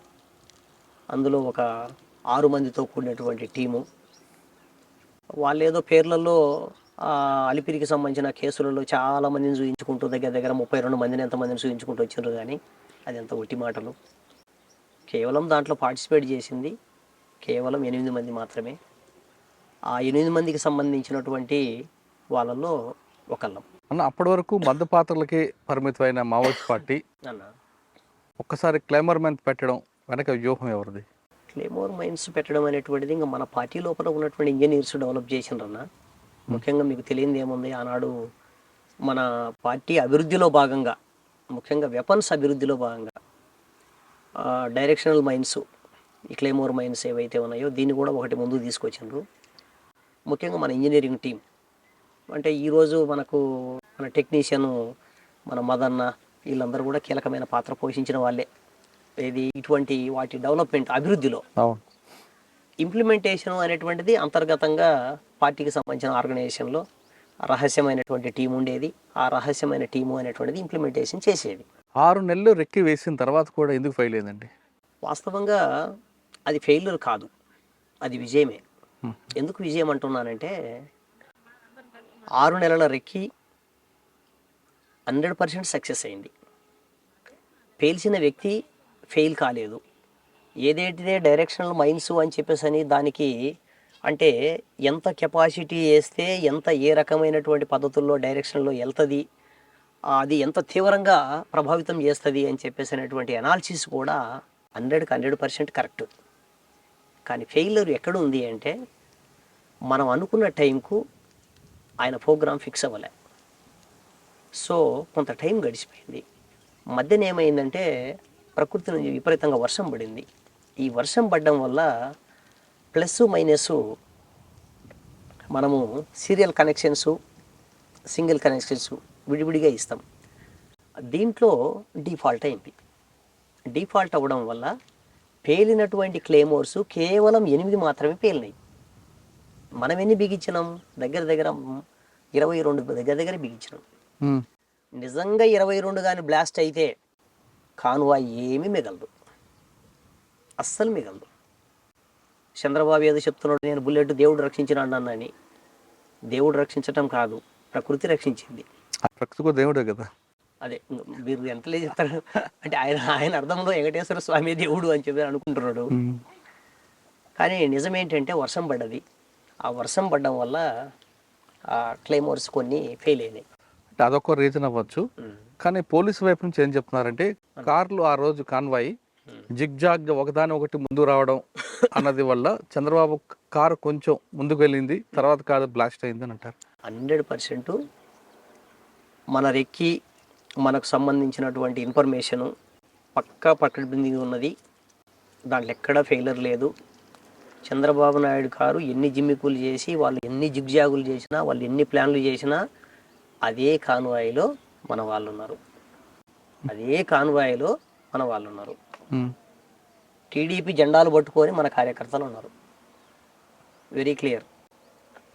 కాబట్టి దాంట్లో తేడా లేదు. అక్కడ వచ్చినటువంటి సమస్య కాలే అది. సాంకేతికమైనటువంటి సమస్య ఏదైతే ఉందో ఇది రావడం వల్లనే అది. ఆ రోజు మీరు ఎక్కడున్నారు? ఆ రోజు నేను బయట ఉన్నాను. ఆ టీంలో లేరు? ఆ టీంలో, ఆపరేషన్ టీంలో లేను, బయట ఉన్నాను. ఆపరేషన్ అయిన తర్వాత రిట్రీట్ ఎక్కడ అయ్యారంటే అప్పుడు? ఆపరేషన్ అయిన తర్వాత రిట్రీట్ అనేటువంటిది మొత్తం ఫారెస్ట్ నుంచి బయటకు వచ్చేసి, ఇంకా అప్పటికే మా వాళ్ళంతా అంత భక్తుల్లాగా గుండు కొట్టించేసుకొని ఇదంతా ఉన్నారు కదా, ఫ్రీగానే వచ్చేసిండ్రు. ఇట్లా రిట్రీట్ అయ్యి రిటర్న్ అయ్యి వచ్చేసి ఒక్కొక్కరం ఒక్కొక్క చోట కలుసుకొని ఇటు బిల్లగొంది పైన ఫారెస్ట్ ఉంటుంది, ఆ ఫారెస్ట్ ఏరియాకు వెళ్ళిపోవడం అనేది జరిగింది. ఆ సంఘటనలో ఎంతమంది? 8 మంది పాల్గొన్నా కేవలం తక్కినపల్లి వాసుదేవరావు గారు పాటు మన టిక్సన్ మన మీ పేరు సాగర్ పేరు ఎందుకు వచ్చింది? మన టీం కమాండర్ ఆయన, టీం కమాండరు గారు, కమాండర్గా పార్టీ నిర్దేశించిన దాని ప్రకారం మా టీం కమాండరు, మా యాక్షన్ టీం కమాండర్ ఆయనే. సో అది పోలీసులకు కూడా ఆ స్థాయిలో తెలుసు. ఇంకా ఉన్న టీములో నేను సెకండ్ పర్సన్గా ఉన్నా కాబట్టి సాగరు అంటే నల్లమల ప్రాంతంలో ఆల్రెడీ ఒక చరిత్ర ఉంది కాబట్టి అనేక యాక్షన్స్లో పార్టిసిపేట్ చేసినటువంటి అది పోలీసుల లెక్క ప్రకారం ఉంది కాబట్టి వాళ్ళు అట్లా క్రియేట్ చేస్తూ వచ్చిండ్రు. తర్వాత మీకు బాగా గుర్తుండిపోయిన సంఘటన చెప్పండి అలిపిరి తర్వాత. అంటే అది విజయంగా భావించకుండా దీనివల్ల నష్టం జరిగింది, మీరు కూడా కొంచెం బాధపడే సంఘటనలు ఉంటాయి కదా? బాధపడే సంఘటనలు ఇంకా ఎన్కౌంటర్లో జరిగినప్పుడు, ఎక్స్చేంజ్ ఆఫ్ ఫైరింగ్స్ జరిగినప్పుడు చాలామంది కామ్రేడ్స్ని పోగొట్టుకున్నాం. పార్టీ చివరి దశలో చాలా ఇబ్బంది పడ్డాం వాస్తవంగా. అంటే 2006 వచ్చేసరికల్లా పార్టీ ఆర్గనైజేషను చాలా కుదించబడ్డది. అప్పటికి నల్లమల ప్రాంతంలో ఉన్నటువంటి ముఖ్యమైన నాయకత్వాన్ని అంతా ఈ ప్రాంతాన్ని రక్షించుకోవడంలో భాగంగా, ఎందుకంటే విపరీతమైన దాడులు స్టార్ట్ అయినాయి. ఇక్కడ ఉన్నటువంటి టెరైను, ఇక్కడ ఉన్నటువంటి పరిస్థితులు అనుకూలించే పరిస్థితులుగా కనపడలేదు. అణువణువు జల్లెడబట్టేటువంటి పరిస్థితి ఇంకొక పక్కన స్టార్ట్ అయింది. ఈ నేపథ్యంలో పార్టీ తాత్కాలికంగా ఎత్తుగడల రీత్యా నాయకత్వ కమిటీలకు సంబంధించిన కామ్రేడ్స్ అందరినీ కూడా రక్షణ ప్రాంతాలకు పంపించాలని నిర్ణయం తీసుకుంది. అందులో భాగంగా పశ్చిమ కనుమల వైపు, ఇటు ఛత్తీస్గఢ్ ప్రాంతానికి, అంటే దండకారణ్య ప్రాంతానికి, అట్లా అందులో భాగంగా నిర్ణయాలు. మీరు వెళ్ళారు పార్టీలోకి అన్న తర్వాత మీ చెల్లెలు అమ్మ కూడా లోపలికి వచ్చారు. వాళ్ళు వస్తానన్నప్పుడు వద్దని ఎందుకు అనలేదు మీరు? అన్న ఉద్యమంలో భాగంగా రమ్మనే చెప్తాం తప్ప వద్దని అనం కదా. సరే వెళ్ళారు, వాళ్ళు కూడా వచ్చారు. వద్దని చెప్పాలి అనేటువంటి ఆలోచన ఎందుకో నా మనసుకి ఎప్పుడు అనిపించలేదు. అంటే అప్పటి పరిస్థితుల్లో వాళ్ళ సహకారం కూడా అవసరం అనుకున్నారా? అవసరం అనుకున్నా కుటుంబం అంతా పార్టీలో ఉండడం ఇంకా అది ఒక నిజంగా చరిత్రలో ఒక నిలిచిపోయే అంశమే కదా. సమాజంలో ప్రతి మనిషి చేస్తున్న పని వాళ్ళ కోసం వాళ్ళు బ్రతకడం. కానీ మీది మాత్రం కుటుంబం మొత్తం ప్రజల కోసం. కుటుంబం సమాజంలో ఒక కుటుంబంగా, ఒక వ్యక్తిగా స్టార్ట్ అయ్యి ఒక కుటుంబంగా మొత్తంగా ఒక కుటుంబం పార్టీ కోసం సర్వీస్ చేయడము, ప్రజల కోసం సర్వీస్ చేయడం అని చెప్పేసి అనేది చిన్న విషయం ఏం కాదు అన్న. మీరు పార్టీలకు వెళ్ళారు, ప్రజల కోసం పనిచేశారు, యాక్షన్లు ఇవన్నీ కూడా సహజం. కానీ మీ అమ్మగారు కూడా వచ్చారు. పార్టీలకు వెళ్ళిన తర్వాత అమ్మ ఎన్కౌంటర్ కానీ మీ సహచర్య ఎన్కౌంటర్, ఈ రెండు మీకు ఏ విధంగా గుర్తుండిపోతాయి? వాస్తవంగా సేదు సంఘటనలే, కానీ జీర్ణించుకోక తప్పదు. ఎందుకంటే ఉద్యమంలో అనేక మంది అమరులు ఉన్నారు. కేవలం మా అమ్మ, మా సహసేది వీళ్ళు మాత్రమే కాదు. బహుశా నాకు తెలిసి ఈ నల్లమల చుట్టూత 59 మంది కామ్రేడ్స్ నా కళ్ళ ఎదురుగా చనిపోయారు. ఈరోజు నేను బ్రతికుండి మీతో మాట్లాడుతున్నాను అంటే ఎంట్రుక వాసిలో తప్పించుకున్న సంఘటనలు కూడా చాలా ఉన్నాయి. ఎంట్రుక వాసిలో బుల్లెట్స్ పక్క నుంచి పోయిన సందర్భాలు ఉన్నాయి. అయితే ఈ 59 మంది కామ్రేడ్స్ అమరత్వం ఏదైతే ఉందో అది మమ్మల్ని హీరోలను చేసింది. కానీ రియల్గా హీరోలము మేం కాదు, వాళ్ళు. మీరు నిజాన్ని ఒప్పుకున్నారు. అవును. ఎందుకంటే వాళ్ళ వీరత్వం లేకపోతే మేము ఉండే వాళ్ళం కాదు. రైట్. ఆ విధంగా తప్పించుకున్న సంఘటన చెప్పండి. అన్న, ఇక్కడే మనకు పక్కనే ఉన్నటువంటి ఎర్రబాలెం అనేటువంటి చిన్న విలేజ్. ఈ ఎర్రబాలెం దగ్గర మేము మార్నింగ్ అవర్స్లో మొత్తం అందరు కూడా జమ అయినాం. అంటే నైట్ వచ్చి పడుకున్నాం బాగా లాంగ్ నుంచి. ఉదయం కరెక్ట్గా 10-10:30 కల్లా ఆ రోజు ఏదో స్పెషల్ చేసుకుందామని చెప్పేసి అంత చికెన్ ఏదో మటన్ తీసుకొచ్చి మన వాళ్ళు వండిండ్రు. కరెక్ట్గా ఆ టైంకు పోలీసులు కూడా పసిగట్టి మన ప్రయాణాన్ని మొత్తం చుట్టుముట్టిండ్రు. మన వాళ్ళు తోట దగ్గరికి చాలా రోజులైంది స్నానాలు చేయకప్పుడు. విపరీతమైన వేసవి, ఎక్కడ పడితే అక్కడ నీళ్లు దొరికే పరిస్థితి లేదు. బాగా ఇబ్బందికరమైన పరిస్థితి ఉండి తోటకు పై భాగంలో అట్లా తిప్పంచుకు మేము ఆగినాం. ఇట్లా కిందకు వచ్చేసి బత్తాయి తోటలో స్నానం చేస్తున్నారు. ఈ స్నానం చేసేటప్పుడు మనవాడు గమనించి పరిగెత్తుకుంటూ స్టార్ట్ అయ్యాడు. అయితే అప్పటికే ఏది ఏమైనా పరిస్థితి, పోలీసులు బాగా తిరుగుతున్నారు కాబట్టి ఖచ్చితంగా మనం రావడానికి అవకాశం ఉందనేటువంటి ఉద్దేశంతోనే చుట్టూ క్లేమోర్ మైన్స్ పెట్టి ఉన్నాం. ఎప్పుడైతే ఈ పోలీసులు రావడాన్ని మనోడు గమనించి పరిగెత్తడం స్టార్ట్ అయిందో వాళ్ళు ఫైరింగ్ స్టార్ట్ చేశారు. మనవాడు డైరెక్ట్ చక్కగా పరిగెత్తడం స్టార్ట్ అయ్యింది. ఇంకా మేము కూడా ఫైరింగ్ స్టార్ట్ చేసినాము, క్లేమోర్ మైన్స్ పేల్చినాము. అట్లా మనం ఒక రకంగా చెప్పాలంటే అక్కడి నుంచి మన ప్లేస్ ఖాళీ చేసి జస్ట్ కొద్దిగా దూరం పోయేసరికి ఇట్లా పైకి ఎక్కే క్రమంలో కింద నుంచి ప్యారలల్ కొట్టేసాడు. ఇక్కడే మా కిందనే రిక్రూట్ అయినటువంటి అమ్మాయి, పక్కన ఉన్నటువంటి గన్నెపల్లికి సంబంధించిన ముస్లిం అమ్మాయి రజియా అని, ఆ అమ్మాయి చనిపోయింది. అట్లా అది దగ్గర ఒక అరగంట 3/4 గంట సేపు ఫైట్ వాళ్ళకు మనకు మధ్య. ఇది ఒక ముఖ్యమైన సంఘటన. అట్లాగే చంద్రబాబు పోయి రాజశేఖర రెడ్డి గారు వచ్చిన తర్వాత 2005 జనవరి 8వ తారీఖు జరిగిన సంఘటన, డైరెక్ట్గా మా మీద జరిగిన అటాకు ఇక్కడే మన జల్లువారి పొలాల చెరువు దగ్గర. దాంట్లోనే మా లక్ష్మి కూడా చనిపోయింది. దాదాపు దగ్గర 3/4 గంట సేపు ఫైరింగ్స్. పోలీసులు బాగా చుట్టుముట్టినారు 3 వైపులా. ఇంకా మనకున్నది ఒకే వైపు ఖాళీ.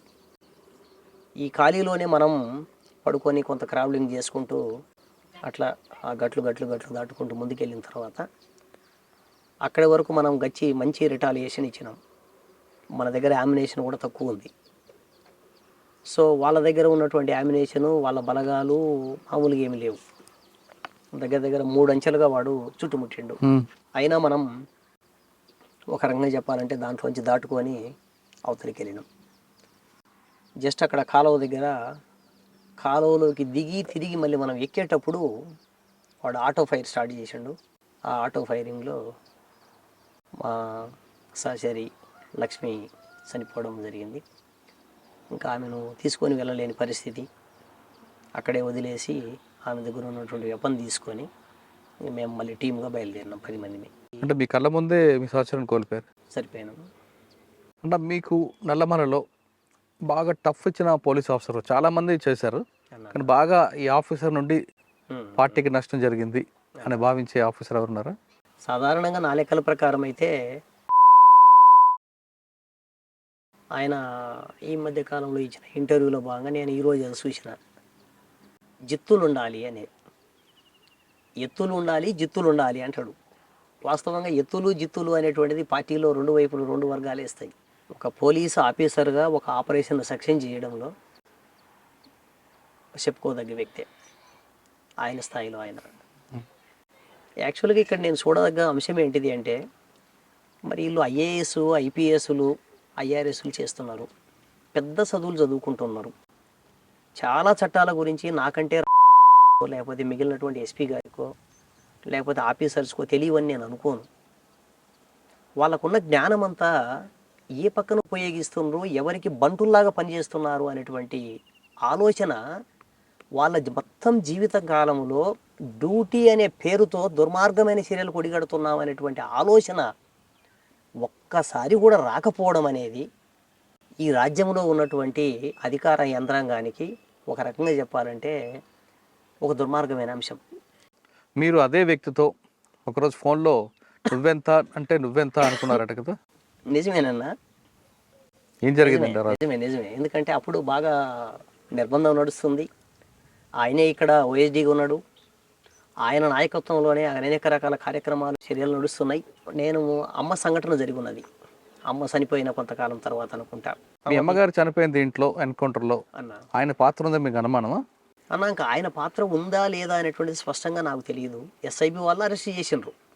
సాధారణంగా జరిగే చర్యలన్నీ ఎట్లుంటాయంటే లోకల్గా ఉండేటువంటి ఇప్పుడు వీళ్ళంతా ఏదో చెప్పుకుంటా ఉంటారు, మేము అరెస్ట్ చేసినాము, మేము అది పొడిచినాము, ఇది పొడిచినాము, మేము అంత గొప్ప వాళ్ళం ఇంత గొప్ప వాళ్ళం అని. అసలు వీళ్ళకి ఏ సంబంధాలు ఉండవు. అంత ఎస్ఐబి, ఓపెన్ అంత ఎస్ఐబి కదా. లోకల్గా జరిగేటువంటి రైడ్స్ తప్ప, లోకల్గా జరిగేటువంటి ఎక్స్చేంజ్ ఆఫ్ ఫైరింగ్స్లో వీళ్ళ పాత్ర ఉంటుంది తప్ప, బయట జరిగినటువంటి ఆపరేషన్స్లో వీళ్ళకు సంబంధించిన ఆపరేషన్స్ వీళ్ళ పాత్ర నిల్లు. ఒక చిన్న ఇన్ఫర్మేషన్ ఏమన్నా ఇచ్చి ఉంటారేమో బహుశా, నా లెక్కల ప్రకారం. ఎస్ఐబి అంటారా? కంప్లీట్గా ఎస్ఐబి నాయకత్వంలోనే అమ్మ ఇక్కడ ఎన్కౌంటర్ జరగడం, ఎన్కౌంటర్లో గాయపడడం, మేము అనంతపూర్ ఒక మిత్రుడి దగ్గరికి పంపించడం, అక్కడ ఒక 3 నెలలు 4 నెలలు రెస్ట్ తీసుకోవడం, తిరిగి మళ్ళీ ఆమె దళం దగ్గరికి వచ్చేటువంటి క్రమంలో జరిగినటువంటి సంఘటన అది. ఆమెను తీసుకురావడానికి 3 వాళ్ళు కొరియర్స్ పోయినరు, వేరు వేరు ప్రాంతాల్లో నుంచి వాళ్ళు వచ్చిండ్రు. ఎక్కడి నుంచి కరెక్ట్గా ఇది ఎక్స్పోజ్ అయింది, ఏ రకంగా పసిగట్టినారనేది మనం ఏం చెప్పలేకపోతున్నాం. కానీ కరెక్ట్గా ఏది ఏమైనా ఇంకా ఆ రోజు నేను జస్ట్ అట్లా కొండ మీదకి వెళ్ళి ఫోన్ చేయడం, నాన్న నాకు బాగా జ్వరం వచ్చిందిరా, కొద్దిగా మీరు జాగ్రత్తగా ఉండండి అని చెప్పేసి జస్ట్ నాకు ఒక కాషన్ ఇవ్వడం. ఆ సంఘటన జరిగిన ఎమ్మడే ఇమీడియట్లీ నేను పాస్ ఆన్ చేసిన మన మీడియా మిత్రులందరికీ. నాకు రెగ్యులర్ టచ్లో ఉండేవాళ్ళు, విలేకరుల ఫోన్స్ ఇవన్నీ కూడా నా దగ్గర ఉండేవి. నేను ఫలానా అంటే ఇమీడియట్లీ రెస్పాండ్ అయ్యి వాళ్ళు దాన్ని నడిపించేటి వాళ్ళు. నేను రంగారావు గారనో పాండురంగానో ఏదో పేరు ఉండేది అప్పుడు, ఆకాశవాణి విలేకరు, ఆయన ఫోన్ చేసిన, ఒంగోలులో ఉంటాడు. ఫోన్ చేయగానే అన్న మీరు ఇప్పుడు అంటున్నారు ఆల్రెడీ ఫైరింగ్ జరుగుతున్నాయని చెప్పేసి వాళ్ళు పేపర్లలో ఇస్తున్నారన్న, ఏది యాడ్ ఇస్తున్నారు, స్క్రోలింగ్ వస్తుందని చెప్పేసి చెప్పిండు. అప్పటికే నేను అనుకున్నా ఆల్రెడీ వాళ్ళు ఫిక్స్ అయ్యిండ్రు చంపడానికి. సో ఇప్పుడు మనం చేయడం వల్ల వెంటనే ఆగేది ఏం కాదు, కానీ ప్రచారమైన మనం ఫస్ట్ స్టార్ట్ చేద్దామని మిత్రులందరికీ అనేక మంది ఫోన్లు కొడుతూ వచ్చిన. ఇంకా వాళ్ళందరికీ ఫోన్లు కొట్టి ఇదంతా కూడా అయిపోయిన తర్వాత మరుసటి రోజు మార్నింగ్ కల్లా మనకు విషయం అర్థమైంది. ప్రతి అరగంటకు ఒకసారి నాయకులు తప్పించుకున్నాడంటాడు, చనిపోయినారంటాడు, ఇట్లా చెప్పి 2 రోజుల పాటు దాన్ని మభ్యపెట్టి 3వ రోజు పలానా వాళ్ళు చనిపోయినారని ప్రకటన ఇచ్చిండు. అంటే అందుకు అది మనసులో పెట్టుకొని మీరు వార్నింగ్ ఇచ్చారా? అది మనసులో పెట్టుకొని కాదు, కానీ జనరల్గానే ఆయన ఉన్నాడు ప్రతి చర్యలో అని చెప్పేసి అనేది నాకు తెలుసు. నేను అప్పుడు డివిజనల్ కమిటీ సెక్రటరీగా నేను ఉన్నాను. ఈ ఏరియాలో మన సానుభూతి పరుల అరెస్టులు ఇవన్నీ కూడా చాలా నడుస్తూ ఉండేవి అప్పుడు. ఆ సందర్భంలో నేను విలేకరులకు ఫోన్ చేస్తున్నా. విలేకరులకు ఫోన్ చేస్తూ ఈ ఖమ్మం ఏరియాలో ఇక్కడ ఒక సంఘటన జరిగింది. అప్పుడు ఉడుమల శ్రీనివాసరెడ్డి గారు ఇక్కడ ఎమ్మెల్యే, ఇప్పుడు ఇక్కడ కంటెస్ట్ చేస్తున్నటువంటి ఇప్పుడు నాగార్జున రెడ్డి ఎవరైతే ఉన్నారో వాళ్ళ సొంత మామగారు. ఇక్కడ 2004లో ఆయన మీద కూడా దాడి చేసినాం క్లైమోర్ మైన్స్తోన.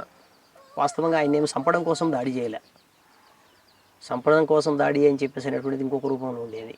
ఆయన 2004లో నిజంగా చెప్పాలంటే నక్సలైట్ పార్టీ ఒక రకంగా దుర్మార్గమైన పార్టీ అధికారంలోకి రావడానికి మీరు కూడా సహకరించారని మీలాంటి వాళ్ళు మేధావులు ప్రశ్నిస్తారు. 2004లో చంద్రబాబు గారు పార్టీ మీద బ్యాన్ తీసుకున్నప్పుడు కాంగ్రెస్ పార్టీకి అన్ని విధాలుగా సహకరిస్తూ సపోర్ట్ చేస్తూ వచ్చింది నక్సలైట్ పార్టీ. చాలా గ్రామాలలో ఉన్నటువంటి కాంగ్రెస్ పార్టీ కార్యకర్తలందరూ కూడా పార్టీ దగ్గరికి రావడం, మాట్లాడడం ఇట్లా చేస్తూ ఉండేవాళ్ళు.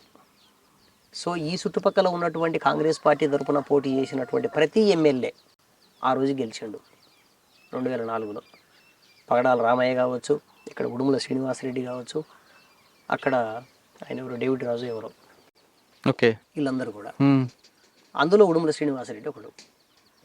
ప్రజల తరపున పార్టీ సపోర్టు వల్ల గెలిచినటువంటి ఇల్లు.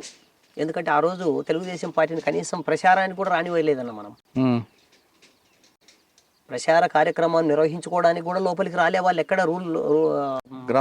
గ్రామాల్లోకి. అవును. సో కాంగ్రెస్ పార్టీకి సంబంధించినటువంటి నాయకులు గెలవడానికి ఆ రోజు పార్టీకి సంబంధించిన సపోర్ట్ ఒక ఇన్ఫాక్ట్ పార్టీ ఆదేశాల మేరకు చేశారా? ఇంకా లోకల్గా అంటే ఒక రకంగా అధికార పక్షం మీద ఉన్న వ్యతిరేకతతోన ప్రతిపక్షానికి సహకరించినటువంటి పరిస్థితి. కానీ అందులో ఈ మీ ఇద్దరి మధ్యన ఎందుకు వచ్చింది ఆ సందర్భంలోన మీకు ఎస్పీ గారికి అయితే నేను ఆ సందర్భంలో అరెస్టులు జరిగినప్పుడు నేను ఎస్ఐ గారికి ఫోన్ చేసిన. ఎస్ఐ గారికి ఫోన్ చేస్తే మీరే డైరెక్ట్గా? నేనే ఫోన్ చేసిన. కానీ మీరు అప్పుడు గుర్తించలేదా సెల్ ఫోన్ సిగ్నల్ ఉంటాయి, మిమ్మల్ని ట్రాక్ చేస్తారు పోలీసులని? తెలుసు. అక్కడ ఒకసారి ఫోన్ చేసి అవసరమైతే అక్కడి నుంచి మనం వెళ్ళిపోతామని చెప్పేసి అనే ఉద్దేశంతోన కావాలని పార్టీకి ఒక విధంగా నష్టం ఉంది. మొబైల్ ఫోన్ అది ఒప్పుకుంటారా? మొబైల్ ఫోన్ 100% నష్టమే. పార్టీ ప్రతి వాళ్ళని పట్టిస్తుంది, అది 100% నిజమే అది. ఓకే, మీరు ఎస్ఐ గారికి ఫోన్ చేశారా? ఎస్ఐ గారికి ఫోన్ చేసిన. ఆయన ఆ నెంబరు కాకుండా ఇంకొక నెంబర్ ఇచ్చిండు. నేను ఒక విలేకరిని అడిగితే నాకు ఎస్ఐ కలిపిండా విలేకరి కలిపిండా అనేది అర్థం కాలేదు, కానీ డైరెక్ట్ అడిగారు. వాస్తవంగా నాకు ఈ మొబైల్లో చిన్న మొబైల్లో కాన్ఫరెన్స్ కలిపేటువంటి సిస్టమ్ నాకు అప్పుడు తెలవదు. వాళ్ళు కలిపినరు అది డైరెక్ట్గా. ఆయనకు నేను ఫోన్ చేయలే, ఆయనకు చేయాలనే ఉద్దేశంతో కూడా. నేను ఎస్ఐకి చేయాలనుకున్నా, ఎస్ఐతో మాట్లాడాలనుకున్నా, లేకపోతే సిఐతో మాట్లాడాలనుకున్నా. ఈ క్రమంలో వాళ్ళు డైరెక్టర్ కలిపినారు. ఆయనే పరిచయం చేసుకున్నాడు. ఇంకా నేను జనరల్గానే ఒక వ్యతిరేక భావన ఉంది కాబట్టి ఆయన పట్ల ఏదో మాట్లాడుతూ స్టార్ట్ చేసినాం. మొత్తం విపరీతంగా ఈ అరెస్టులు చేయడము, దుర్మార్గంగా వ్యవహరించడం. శాతనైతే నువ్వు లోపలికి రా, నీ సంగతి ఏం తేలుస్తామని మేము, శాతనైతే నువ్వు బయటికి రా, నీ సంగతి ఏం తేలుస్తానని ఆయన. ఇట్లా ఆయనకు మాకు మధ్య దగ్గర ఒక పావు గంట 20 నిమిషాల సేపు ఈ ఫోన్ యుద్ధం నడిచింది. మిమ్మల్ని ఎన్కౌంటర్ చేసేస్తానంటాడు. ఎన్కౌంటర్ చేసే వరకు నువ్వు ఎక్కడ ఉంటావు, నువ్వు ఉంటే కదా ఎన్కౌంటర్ చేయడానికి అని నేను. అంటే నిన్ను మేము చంపేస్తామని చెప్పేసి అనే పద్ధతుల్లో అట్లా మాట్లాడుకోవడం అనేది జరిగింది. ఇంకా ఆ తర్వాత ఆయన కొద్ది రోజుల తర్వాత ఇక్కడి నుంచి ట్రాన్స్ఫర్ అయ్యి వెళ్ళిపోయాడు. కానీ మీకు ఆయనకి జరిగిన తర్వాత ఆయనకి సపోర్ట్గా ఇంకొక ఎస్పీకి రావడం. అవును. ఆ ఎస్పీ వచ్చిన తర్వాత పక్కాగా నల్లమలలోనే మకాం పెట్టారు కదా. నిజమే. వాళ్ళతోన పోలీస్ ఆఫీసర్తోన మనం మాట్లాడి ఛాలెంజ్ చేస్తే వాళ్ళు కూడా దాన్ని తీసుకుంటారనే తెలుసు. కానీ దానికి ఎదుర్కోవడానికి సిద్ధపడే మీరు కూడా. ఇంకా చెప్పాలంటే అప్పుడు ఎత్తుగడల రీత్యా పార్టీ కూడా ఏంటంటే పోలీస్ ఆఫీసర్స్ను లోపలికి పిలిపించి మనం యాక్షన్స్ ప్లాన్ చేయాలని చెప్పేసి అనేది కూడా ఒకటి నడుస్తుండేది. నిజంగా పోలీస్ యాక్షన్స్ మనం ఎప్పుడైతే యాక్షన్స్ చేసినామో, యాక్షన్స్ చేసినప్పుడు ఎప్పుడు అరగంటలో, పావు గంటలో, గంట సేపట్లో వచ్చిన పోలీస్ ఆఫీసర్ లేడు. వీళ్ళందరికీ తెలుసు వీళ్ళు ప్లాన్డ్గానే ఈ పని చేస్తారు అని చెప్పేసి అనేది వాళ్ళకు ఒక అవగాహన ఉంది కనుక, కాబట్టి ఎవరినో కింద వాళ్ళని పంపిస్తారు, వాళ్ళు బలవుతారు ఆపరేషన్ కోసం. ఈ పొట్టకోటి కోసం మేము ఉద్యోగం చేస్తున్నాము అని చెప్పేసి చెప్పుకునేటువంటి పోలీసు వాళ్ళు బలి అవుతారు. దాంట్లో ఆఫీసర్స్ ఇక్కడ ఏముండరు, ఆపరేషన్లో ఎక్కడో ఉంటారు. 4 టీములు ఉంటే ఆ 4 టీములలో హెడ్ టీంలో ఉంటాడు, లేకపోతే చివరి టీంలో ఉంటాడు, ఫ్రంట్లో ఉండేది ఎవడో ఉంటాడు. సరే, ఇంకా అట్లా నడిచిన తర్వాత ఆయనకు సపోర్టుగా కొద్ది రోజుల తర్వాత మళ్ళీ ఇంకొక ఆఫీసర్ కూడా వచ్చినాడు అనే విషయం కూడా తెలుసు. అట్లా ఇంకా మొత్తం నల్లమలలు సెంటర్ చేసుకొని అడ్డబెట్టి మొత్తం చాలామంది సానుభూతి పనులను అరెస్ట్ చేయడము, ఇట్లా కార్యక్రమాలు చేస్తూ అట్లా కొనసాగిస్తూ వచ్చారు. గారు కాకుండా మీకు బాగా టఫ్ ఇచ్చిన ఆఫీసర్ ఎవరంటే? దాడి జరిగింది అప్పట్లో ప్రకాశం జిల్లాకు సంబంధించిన సంఘటనలో. ఎవరు దాడిలో పాల్గొంది? ఎవరు? ముఖ్యమైన సంఘటన నల్లమలలో ఒక పెద్ద ఇన్సిడెంట్ చేసి ఆయన్ని అటెన్షన్ డైవర్షన్ చేయడానికి చేశారు, అది వాస్తవం? లేదన్న, అట్లేం లేదు. మనం అప్పుడు ఒకటి బెటాలియన్ మీద ఒక యాక్షన్ చేయాలని ప్లాన్ చేసుకున్నాము. ఒకవేళ అది కాదు అనుకుంటే ఆల్టర్నేటివ్గా ఎస్పీ గారిది, ప్రధానం ఎస్పీ గారిది, అది కాకపోతే సెకండరీగా అది. అంటే మొత్తం విపరీతంగా నల్లమల మీద ఆపరేషన్ జరుగుతుంది కాబట్టి శత్రువు దృష్టి మళ్లించాలి. అంటే పల్లెటూర్లలోకి వచ్చి పూర్తిగా జంగిల్లో కుమ్మింగ్ స్టార్ట్ చేసిండు ఫారెస్ట్ లోపల. ఈ ఫారెస్ట్ వైపు ఉన్నటువంటి ఆపరేషన్ దృష్టిని అర్బనంలో కూడా దాడులు చేస్తారు అని చెప్పేసి అనేటువంటి దాని వైపు మళ్లించడం కోసమే అందులో భాగంగానే ఆ యాక్షన్స్ ప్లాన్ చేయడం. అటాక్కి ప్లాన్ ఎవరిదండి? ఎవరెవరు పాల్గొన్నారు? మా స్టేట్ కమిటీదేనా? మీరు లేరు అందులో? మా స్టేట్ కమిటీదే ఉన్నాం. కానీ అందులో ఒక అమాయకుడు చనిపోయాడు కదా, బాధ అనిపించలేదు మీకు? ఒకరు కదన్న, ఇద్దరు చనిపోయారు. ఇద్దరు. వాస్తవంగా చాలా బాధాకరమైన అంశమే. ఎందుకంటే చదువుకుంటున్న ఇద్దరు పిల్లలు, వాళ్ళు ఆ సందర్భంలో అక్కడికి వచ్చేటువంటి సమయం కాదు, మధ్యాహ్నం టైం అది. మరి ఆ సమయంలో వాళ్ళు అక్కడికి ఎందుకు వచ్చారో ఏమో తెలియదు. వాస్తవంగా ఆపరేషన్ సిస్టమ్ కూడా జనరల్గా మాకున్నటువంటి కొద్దిపాటి పరిజ్ఞానంతో వాస్తవంగా అటువంటి ప్రాంతాన్ని ఎంచుకోవడం అనేది జరిగింది. వాస్తవంగా ఆ ప్రాంతం కాకుండా ఉంటే బాగుండేది. తర్వాత మీరు ఆ సమీక్షలో తప్పు ఒప్పుకుంటారా? క్షమాపణ చెప్పారా? క్షమాపణ చెప్పినాం, బహిరంగ స్టేట్మెంట్ ఇచ్చినాం. మా వైపు నుంచి జరిగినటువంటి తప్పిదాన్ని క్షమించాలని చెప్పిన 10 సార్లు మనం అడిగినాం. మా నుంచి జరిగిన పార్టీ నుంచి జరిగినటువంటి తప్పిదాన్ని మన్నించాలని ఓపెన్ స్టేట్మెంట్ కూడా ఇచ్చినాం ఆ కుటుంబానికి. నల్లమల తర్వాత ఎటువైపు వెళ్ళారు మీరు? అన్నాక నల్లమల అనేటువంటిది 2006 చివరి భాగానికి దాదాపు ఖాళీ అయింది. ఈ చివరి దశలో ఒక ప్రయత్నం చేద్దామని చెప్పేసి రాష్ట్ర కమిటీ స్థాయిలో చర్చలు జరిగి నేను, అదే మన కోనపూరి ఐలయ్య, సాంబశివుడు, తర్వాత ఇక్కడ మన మహబూబ్ నగర్ నుంచి ఒక కామ్రేడు, అట్లా ఒక ముగ్గురుతోన ఏది మన జోనల్ కమిటీని ఒకదాన్ని ఏర్పాటు చేసినాం. ఈ జోనల్ కమిటీ కింద గుంటూరు, నల్గొండ, ప్రకాశం వివిధ ప్రాంతాలకు సంబంధించిన ధర నిర్మాణాలన్నిటినీ ఒక సెంట్రలైజ్డ్ చేసి ఈ సెంట్రల్ ఆపరేషన్ అనేటువంటి దగ్గర నుంచి మనం నడిపించాలి 4 జిల్లాల పరిధిలో అని చెప్పి కూడా అనుకున్నాం. అయితే నిర్బంధం తీవ్రంగా పెరగడం వల్ల సాధ్యం కూడా కాలేదు. మేము ఆ నిర్ణయం తీసుకున్న తర్వాత కూడా మళ్ళీ మాకు నష్టాలు జరుగుతూ వచ్చినాయి, చాలా నష్టాలు. దగ్గర దగ్గర ఓ 10-15 మంది కామ్రేడ్స్ మళ్ళీ చనిపోయినారు. సో ఇంక ఇది కరెక్ట్ కాదు అని చెప్పేసి అని తాత్కాలికంగా విరమించుకొని ఇక్కడ ఉన్నటువంటి మొత్తం ఆర్గనైజేషన్ ఎత్తేయాలని నిర్ణయం తీసుకున్నాం.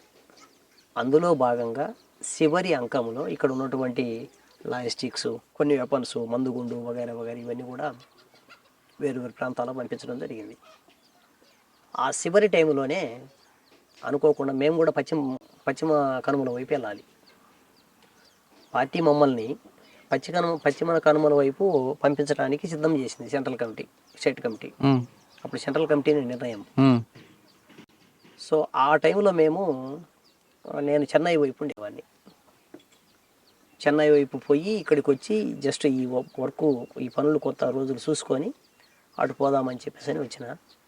ఈలోపు సాంబశివుడికి సంబంధించిన సంఘటన లింకులో ఆ సరుకులు సామాగ్రి అంతా కూడా బయటికి పంపే క్రమంలోనే సింగాప్రసాద్ అని మా ఆర్గనైజేషన్లో భాగంగా నా మిత్రుడు ఒక ఆయన, ఇంకా మిగిలిన కొంతమంది కామ్రేడ్స్ అరెస్ట్ అయ్యారు. ఇంకా అరెస్ట్ అయిన తర్వాత అది కూడా ప్లాన్ అంతా రద్దు అయిపోయింది. ఇంకా మేము ఈ అనివార్యమైనటువంటి పరిస్థితుల్లో చెన్నై పక్కలోనే ఒక చిన్న షెల్టర్ తీసుకొని అక్కడే ఉండేవాళ్ళం, నేను, మా మిసెస్ మాధవి. ఈ క్రమంలో నేదురుమల్లి జనార్దన్ రెడ్డి గారి మీద అటాక్ ఎవరు చేస్తుంటారు? నా పార్టీ నిర్మాణంలో భాగంగానే ఏరియా టీం. అది కూడా ఫెయిల్ అయింది కదా? ఫెయిల్ అయింది. ఎందువల్ల? టెక్నికల్ ఇష్యూ అది కూడా. అది టెక్నికల్ సమస్య అనేది రివ్యూలో నేను లేను. మన టీమే కానీ డైరెక్ట్ స్టేట్ కమిటీ నుంచి ఒక టీమును సపరేట్ చేసి పంపించారు. ఓకే అన్న, పార్టీ ఆయుధాలు బయట నుంచి వచ్చేవి, కానీ రాకెట్ లాంచర్ అనేది నల్లమల నుంచి స్టార్ట్ చేశారు. రాకెట్ లాంచర్ డైరెక్ట్గా పట్టుకొస్తే పోలీసులు పట్టుకుంటారని దాన్ని పార్టీగా విడదీసి ఇదే ప్రాంతంలో చెన్నైలో తయారు చేసి ఈ ప్రాంతం నుంచి తీసుకెళ్లేవారు. ఒక్కసారి అది ఎలా లోపలికి వచ్చేది, ఏ విధంగా దాన్ని అసెంబ్లింగ్ చేసేవారు? మనకు కొరియర్ ద్వారా వచ్చాయి. ఈ కొరియర్ ద్వారా వచ్చినటువంటి వాటిని మనం ఇక్కడ సమకూర్చుకునే వాళ్ళం.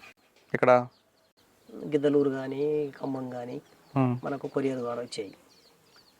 అప్పుడు కొరియర్ ద్వారా రావడం అనేటువంటిది నార్మల్గా ఈ ఆటోమొబైల్స్కు సంబంధించిన సామాన్లు కూడా వేరు వేరు ప్రాంతాల నుంచి వస్తూ ఉంటాయి. SRMT Kranti transports. కాబట్టి ప్రత్యేకమైనటువంటి నిఘా, దాని మీద ప్రత్యేకమైనటువంటి చెకింగ్ అటువంటివి ఉండేవి కాదు. మన వాళ్ళు అక్కడ తయారు చేసి వాటిని చిన్న చిన్న ముక్కలు చేసి పార్ట్స్గా పంపించేవాళ్ళు ఇక్కడికి. మనం ఇక్కడ రిసీవ్ చేసుకొని మన వెహికల్స్ ద్వారా మనం బయటికి తీసుకొని రూరల్ అంటే నల్లమల లోపలికి ఎలాగొచ్చేవి? ఎక్కువ ఏ దారి ఎంచుకునేవారు? నల్లమల అంటే మన గిద్దలూరు నుంచి దిగోమీటర్ రూటు ఒకటి ఉంది. దిగోమీటర్ నుంచి డైరెక్ట్ గుల్ల బ్రహ్మేశ్వర మఠం అని చెప్పేసి లోపల ఉంటుంది, జీపీఎం అంటారు. ఇంకా అదంతా కూడా కంప్లీట్గా ఫారెస్ట్. ఓకే, పెద్ద ఫారెస్ట్ లోపల.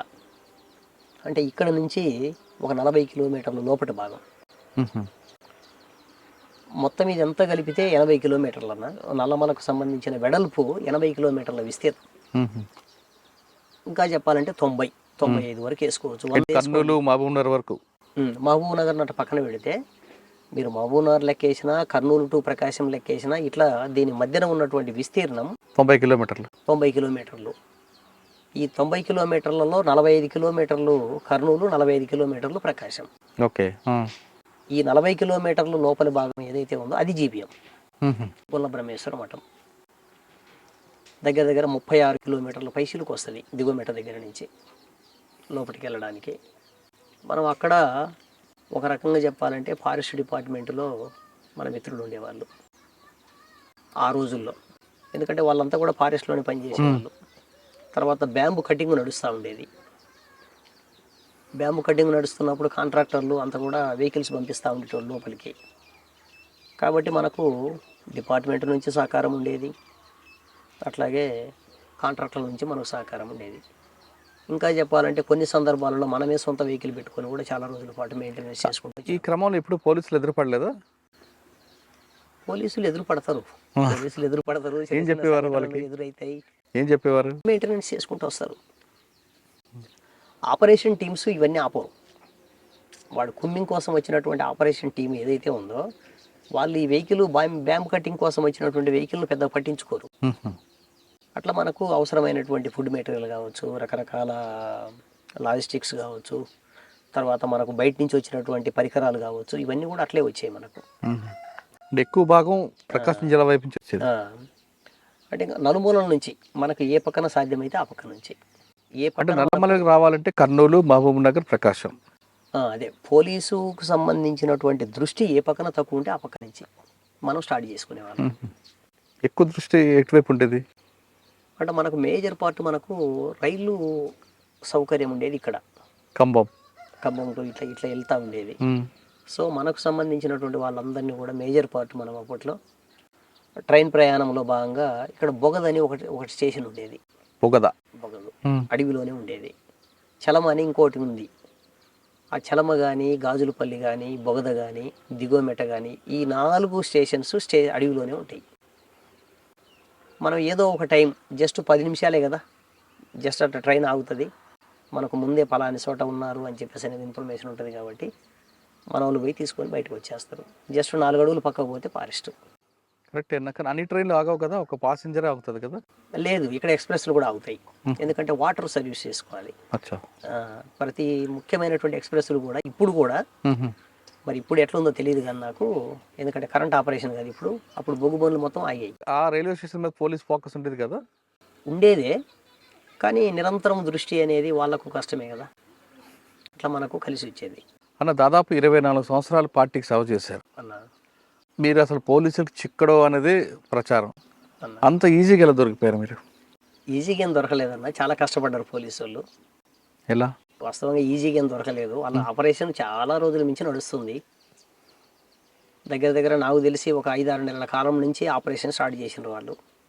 ముఖ్యంగా మాజీలను ఉపయోగించుకొని సరెండర్డ్ మావోయిస్టులను, అందులో భాగంగా హోంగార్డు చేస్తున్నటువంటి మావోయిస్టులను, అట్లా వాళ్ళని ఉపయోగించుకొని మన ఆనుపాన్ల మీద, మీరు చెప్పినట్టుగా మొబైల్ మీద, రకరకాల వాటి మీద వాళ్ళు కన్నేసి ఉంచిండ్రు.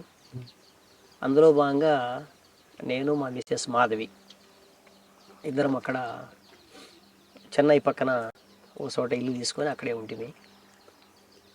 దగ్గర దగ్గర ఒక 2 months నుంచి అక్కడే ఉన్నాం, 2 or 3 months నుంచి. ఇంకా అడపాదడప మనం అటు ఇటు మన వాళ్ళకు అవసరం కోసం కొద్ది ఫోన్లు నడుస్తూ ఉండేవి. ఈ క్రమంలో వాళ్ళు చాలా పకడ్బందీగానే దాన్ని ప్లాన్ చేసుకున్నారు. జస్ట్ ఇంకా 2 డేస్ 3 డేస్లో మేము అక్కడి నుంచి ఖాళీ చేయాలి, లేదనుకుంటే 1 వీక్ మహా అంటే. ఈ 1 వీక్ లోపల మనకు పార్టీ నుంచి కబురు వస్తుంది, మేము వెళ్ళిపోవాలి అక్కడి నుంచి. కరెక్ట్గా ఈ అనుకునే టైంలోనే కొద్ది ఆరోగ్యం బాగాలేకపోతే చెన్నై వెళ్ళి చూయించుకొని వద్దామని బయలుదేరినాం. జస్ట్ బస్టాండ్ దగ్గరికి వెళ్ళి బస్సు ఎక్కినాం. అప్పటికే వాళ్ళు బహుశా ఇంటి మీద, బస్టాండ్ మీద, వీటన్నిటి మీద వాళ్ళకంటూ ఒక ప్లాను, స్పష్టత ఉన్నది. అంటే మా గురించి పూర్తిగా సమాచారం ఉంది. ఈ సమాచారాన్ని ఆధారం చేసుకొని పోలీసులు అంతా కూడా లుంగీల మీద బస్సులోంచి దిగి ఇంకొక వెహికల్లో ఉన్నట్టుంది వాళ్ళు బస్సు ఎక్కిండ్రు. మన వాళ్ళు కూర్చోడానికి నాకు ముందు సీట్లు బాగా రష్ ఉండే జనాలు. సో ఎక్కగానే ముందు సీటు ఖాళీ ఉంటే ఆ ఊర్లో ఉన్న అక్క, మా మాధవి అక్కడ కూర్చున్నారు ఫ్రంట్ సీట్లో. నేను వెనకాలకు వచ్చి ఇట్లా పట్టుకున్నా. మరి వాళ్ళు వచ్చినటువంటి వాళ్ళు కేవలం నన్ను మాత్రమే గుర్తుపట్టగలిగేటోళ్ళు మాత్రమే వచ్చినట్టుంది చూస్తుంటే. మొత్తంగా వాళ్ళ దృష్టి అంతా నా మీద ఉన్నది. ఎక్కినటువంటి వాళ్ళు నా వెనకాలకి వెళ్ళిపోయినారు. కామన్గా బస్సు ప్రయాణం చేసేటప్పుడు ముందుకు చూస్తాం తప్ప వెనక్కి చూడం కదా. ముందుకు చూస్తూ ఇట్లా పట్టుకొని ఉన్నా. టవల్ వేసిండు పైనుంచి, టవల్ వేసి వెనకాల నుంచి కట్టేసిండు. ఇంకా మిగతా 3-4 బిర్రు పట్టేసిండ్రు. ఇంకా నేను పీపుల్స్ వారు వర్దిల్లాలి, మావోయిస్టు వర్దిల్లాలి ఈ నినాదాలు స్టార్ట్ చేసినాం. ఆ ఏరియాలో ఉన్నటువంటి జనానికి ఈ పీపుల్స్ వారు తెలియదు, మావోయిస్టులు తెలియదు. ఇంకా అక్కడి నుంచి మమ్మల్ని తీసుకెళ్ళి కారులో ఎక్కిచ్చేసిండు. మీరు ఒక్కరినైనా అక్క కూడా? నన్ను ఒక్కరినే. అక్కను పట్టుకోలే అప్పుడు. మరి మీరు స్లోగన్స్ ఇస్తున్నప్పుడు అక్క ఏం రియాక్ట్ అవ్వలేదా? ఏం రియాక్ట్ అవ్వలే. ఆమె కామ్గా దిగేసింది. జస్ట్ కొద్దిగా ముందుకు పోయి వాళ్ళిద్దరు దిగేసి నిదానంగా ఇంటికి వెళ్ళి ఈ వెళ్ళే క్రమంలోనే అక్కడక్కడ కాయిన్ బాక్సులు ఉంటాయి కదా, వాటితో బయట ఉండేటువంటి ప్రజా సంఘాల వాళ్ళకు, మన వాళ్ళకు, మిగతా వాళ్ళందరికీ తన ఇన్ఫర్మేషన్ ఇచ్చింది. అట్లా ఒక రకంగా ఆ సమాచారం ఏదైతే ఉందో అది మనలో బతికిచ్చింది. కార్లో ఎక్కిచ్చారా? ఎక్కించి ఎక్కడ తీసుకెళ్లారు? కారులో ఎక్కించి ఇంకా ఆంధ్ర నుంచి, అదే చెన్నై నుంచి ఆంధ్ర వైపు కారు తిప్పిండ్రు. అంటే ఇంకా కళ్ళకు గంట కట్టేసిండ్రు కదా, వాళ్ళు ఎక్కడ అనేటువంటిది, ఎక్కడికి తీసుకుపోతున్నారు అనేటువంటిది ఫస్ట్ ఏం అర్థం కాలేదు. కానీ దాంట్లో ఉన్న ఆఫీసరు చాలా మంచిగానే, ఏం సాగర్ గారు బాగున్నారా ఇట్లా ఈ పదాలతోన చాలా మంచిగానే మాట్లాడుతూ వచ్చిండు. ఎక్కడ ఒక తిట్టు పద్ధతి కానీ ఇంకోటి కానీ ఏదే రకమైనటువంటి వల్గర్ లాంగ్వేజ్, సాధారణంగా పోలీస్ అంటే వల్గర్ లాంగ్వేజ్ అన్నట్టు యూజ్ చేస్తూ ఉంటారు, ఎక్కడ కూడా యూజ్ చేయలే. అట్లా చాలా మంచిగా మాట్లాడుతూ, కాకపోతే కళ్ళకు గంతలు కట్టేసి ఉన్నాయి కాబట్టి నాకు తడ దగ్గరికి వచ్చిన తర్వాత, తడ అంటే తడ కాదు, అది మన లాస్ట్ బౌండరీ. ఆ బౌండరీ దగ్గర ఆ పక్కన ఉన్నటువంటి ఆఫీసర్కి ఒక అతను చెప్తున్నాడు, మన బౌండరీ దగ్గరికి వచ్చినాము అన్నట్టుగా. బోర్డర్ కాబట్టి ఆ టైంలో నాకు చెన్నై ఏరియా నుంచి ఆంధ్రలోకి అడుగు పెడుతున్నట్టుగా అర్థమైంది. ఇంకంతే. ఇంకా తర్వాత ఆంధ్రాలో ఎక్కడికి వచ్చినాము, ఎక్కడ తిరిగినాము అనేది కూడా ఏం లేదు. దాదాపు దగ్గర ఒక 8-9 గంటల పాటు కంప్లీట్గా ప్రయాణమే. ఈ 8-9 గంటల కాలంలోనే మొత్తం ఇంట్రాగేషన్ కూడా. వాళ్ళకి ఏం సమాచారం కావాలనుకున్నారో ఆ సమాచారం, ప్రధానమైన సమాచారం, దాని మీదనే గుచ్చి అడగడం. ముఖ్యంగా సాంబశివుడి గురించి అడగడం, మేము దాచిపెట్టిన ఆయుధాల గురించి అడగడం, లేకపోతే మందుగుడ్డు గురించి అడగడం, ఇంకా మాకు సంబంధించిన ముఖ్యమైన కార్యకర్తలు ఇంకెవరెవరు ఉన్నారు, ఎక్కడెక్కడ ఉన్నారు, దీనికి సంబంధించినటువంటి దాని గురించి అడగడం. ఇట్లా ఇంట్రాగేషన్ అనేటువంటిది చేసుకుంటూ దాదాపు 7-8 గంటల పాటు కంప్లీట్గా తిప్పిండ్రు. తెల్లవారుజామున 3-4 గంటల తర్వాత ఒక రూమ్లో తీసుకెళ్ళిండ్రు. అక్కడ వెహికల్ దింపిండ్రు. వెహికల్ దింపి 1 గంట 2 గంటల సేపు ఏదో మాట్లాడిండ్రు, ఆ విషయాలు ఈ విషయాలు. తర్వాత మళ్ళీ వెహికల్ ఎక్కించిండ్రు. వెహికల్ ఎక్కించి డ్రెస్ మార్చుకోమని చెప్పేసి అనే యాంగిల్లో ఈ ప్యాంట్ షర్ట్ ఇప్పేసి ఇంకోటి వేసుకో అని చెప్పేసి అని మాట్లాడిండ్రు. సో అక్కడి నుంచి ఇంకా కొంత దూరం ప్రయాణం చేసిన తర్వాత ఒక గంటన్నర తర్వాత పాండురంగారెడ్డి సాగర్ అంటే బహుశా నాకు తెలిసి ఎవరో ఒక ఆఫీసర్ మాట్లాడాడు ఫోన్. సార్ సిగ్నల్ తక్కువ వస్తుంది సార్ అని చెప్పేసి అవతల అతను మాట్లాడుతున్నాడు. సిగ్నల్ తక్కువ వస్తుంది అంటే ఏ ఏరియా ఉండొచ్చు అని చెప్పేసి నేను ఎక్స్పెక్ట్ చేస్తా వస్తున్నా. అంటే సో ఏదో ఒకటి ఫారెస్ట్ ప్రాంతం అయి ఉండొచ్చు అని అనుకుంటున్నా. ఏం ఆలోచిస్తున్నావు? సరెండర్ అవుతావా, చనిపోతావా? రెండే. నువ్వేం చేస్తావు చేసి సార్, నేను సరెండర్ కాను అనే విషయాన్ని వెరీ క్లియర్గా క్లారిటీగా చెప్పిన. మీరు ఏమైనా చేసుకోండి, నేనుగా సరెండర్ కాను. ఈ సరెండర్ కాను అనేటువంటి పదం ఏదైతే ఉందో పోలీస్ ఆఫీసర్స్కి అస్సలు జీర్ణం అవడంలే. సరెండర్ కాకపోతే సస్తామంటారు. రైట్, చంపేసేయి. నువ్వు నన్ను పట్టుకున్నది సంపాదన కోసమే కదా. జరుగుతున్న యుద్ధంలో సావు అనేటువంటిది ఎప్పుడో చచ్చిపోతానని అనుకున్నాను నేను. నువ్వు సంపాదనుకుంటే చంపేసేయి అని నేను ఎప్పుడైతే రియాక్ట్ అయినో, నువ్వు చెప్తే వినేవాడివి కాదరా, నువ్వు సావడానికి సిద్ధపడుతున్నావు అనేటువంటి పద్ధతిలో మాట్లాడి కొద్ది వల్గర్గానే. అంటే ఇంక నువ్వు నీ అది నీ ఏది నీ దురదృష్టం ఇంక నువ్వేమనగా అనే పద్ధతిలో వెంటనే ఫోన్ పెట్టేశాడు. నాకు స్పీకర్ ఆన్ చేసి నా సెట్కి ఇచ్చిండ్రు. బహుశా మాట్లాడిన ఆఫీసరు ఆయన లాంగ్వేజ్ ప్రకారం కాళిదాసు అనుకుంటున్నాను నేను. ఎందుకంటే ఎస్ఐబిలో అప్పట్లో కాళిదాసే మొత్తం చక్రం తిప్పేవాడు. కొద్దిగా వల్గర్ లాంగ్వేజ్ తీరు ఇదంతా కూడా అయిందే. నేను మిగతా వాళ్ళకు సంబంధించిన ఇంటరాక్షన్స్ ఇవన్నీ కూడా చూసిన. మా వాళ్ళు గతంలో చెప్పేవాళ్ళు. మా గురువు గారు శాఖమూరి అప్పారావు గారు, ఆయనకు చాలా అనుభవం ఉంది ఈ అరెస్టులు, పోలీస్ ఆపరేషన్స్ వీటన్నిటిలో కూడా. అరెస్టునైన మా మిత్రులందరూ కూడా కాళిదాసు గురించి ప్రత్యేకంగా చెప్పేవాళ్ళు, ఏ పద్ధతుల్లో వ్యవహరిస్తాడు అని. బహుశా నేను అట్లా అనుకున్నా.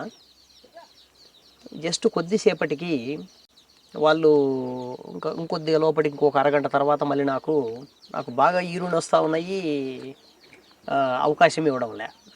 ఇక్కడే పోసుకోంటారు, అవకాశం రావడంలే.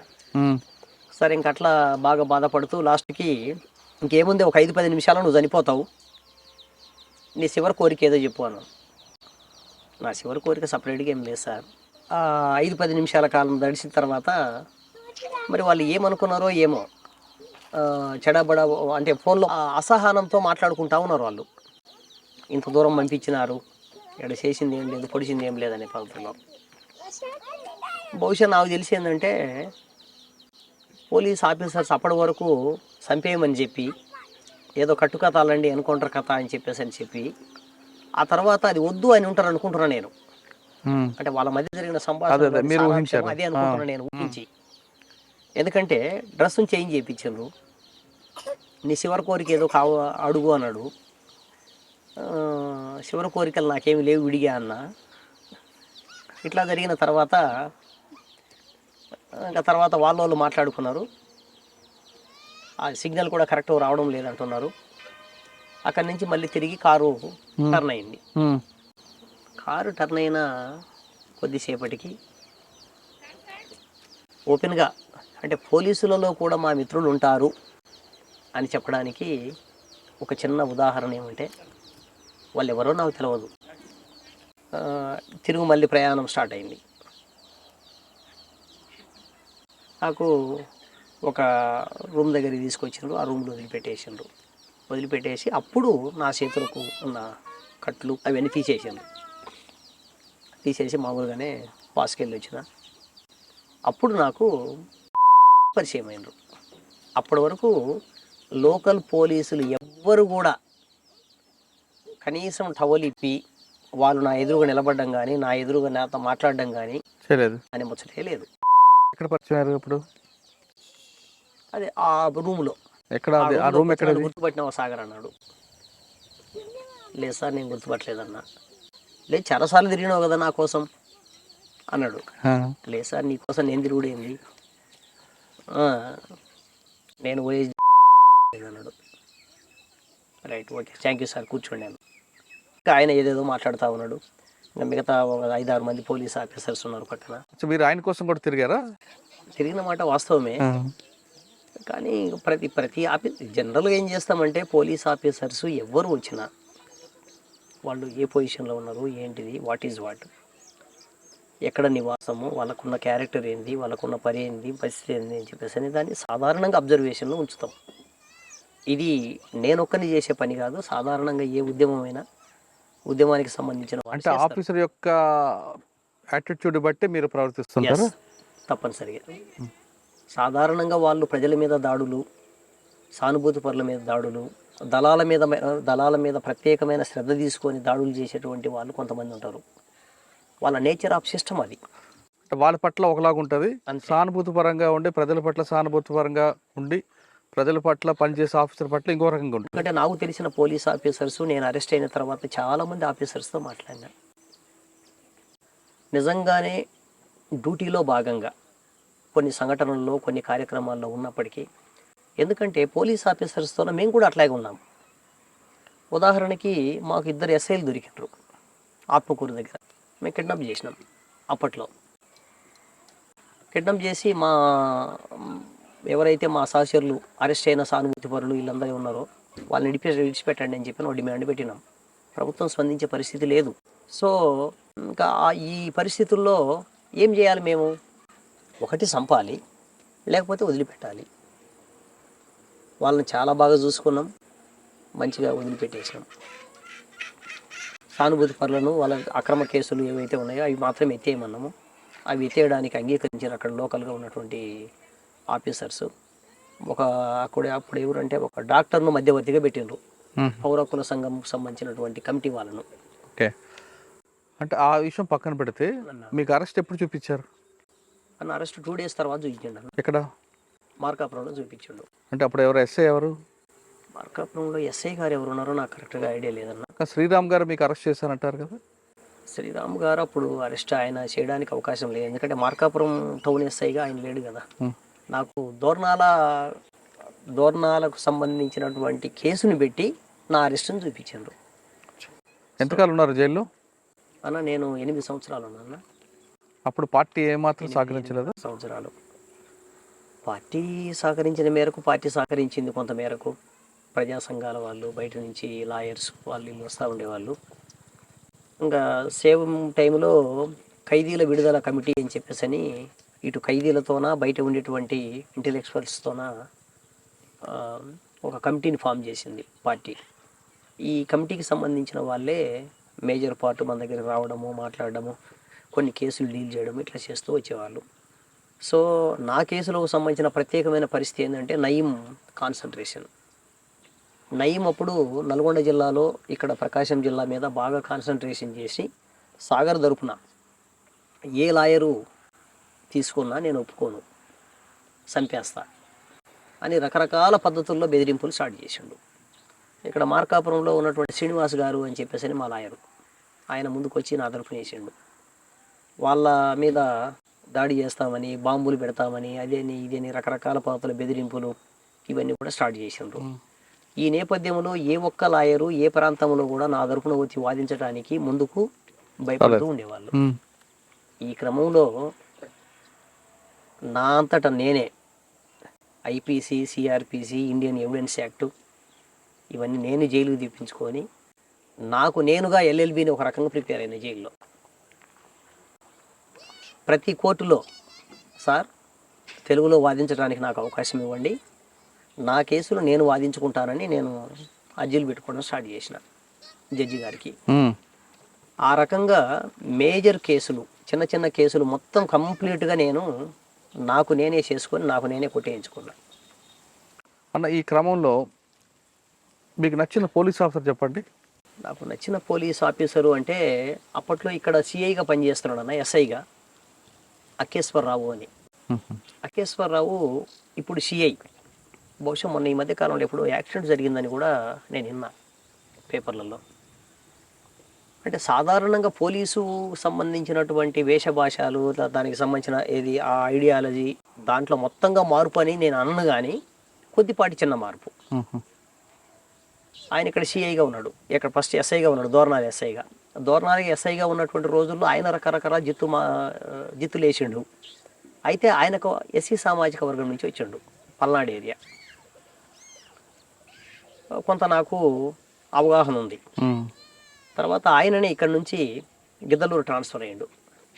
గిద్దలూరు ట్రాన్స్ఫర్ అయినప్పుడు ఆయన అక్కడ లోకల్గా ఉన్నటువంటి పెత్తందారులకు వ్యతిరేకంగా ఎక్కడో చిన్న కార్యక్రమం, సాధారణంగా పోలీస్ ఆఫీసర్స్ పెద్దగా ఏం చేస్తారు, అవును, ఎక్కడో వాళ్ళు చెప్పినటువంటి దాన్ని చిన్న సంఘటనలో వాళ్ళు చేయలే.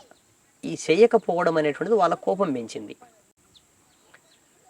అందులో భాగంగా ఎస్ఐ మీద వ్యతిరేకంగా రకరకాల నిరసన కార్యక్రమాలు ఇవన్నీ చేస్తూ ఉన్నారు. కరెక్ట్గా అదే సందర్భంలో రాజశేఖర రెడ్డి గారు అధికారంలోకి రావడం, ఇక్కడ ఉన్నటువంటి మొత్తం రాజకీయ నాయకులంతా కూడా పెత్తనం చేస్తూ ఉండడం, మాట తప్పి శాంతి భద్రతల సమస్య కాదు, ఇది సామాజిక సమస్య, నేను పరిష్కరిస్తానని చెప్పేసిన రాజశేఖర రెడ్డి ఒక రకంగా దొంగలాగా తిరిగి మళ్ళీ యుద్ధాన్ని మొదలుపెట్టి ప్రజల మీద దాడులు ఇవన్నీ కూడా స్టార్ట్ చేశాడు. ఈ నేపథ్యంలో మనం కూడా కౌంటర్ స్టార్ట్ చేసినాం. ఈ కౌంటర్ స్టార్ట్ చేసినప్పుడు మనము ఒక రాజకీయ నాయకుడిని యాక్షన్ చేసినాం. ఎవరైనా? ప్రతాప్ రెడ్డి అన్న.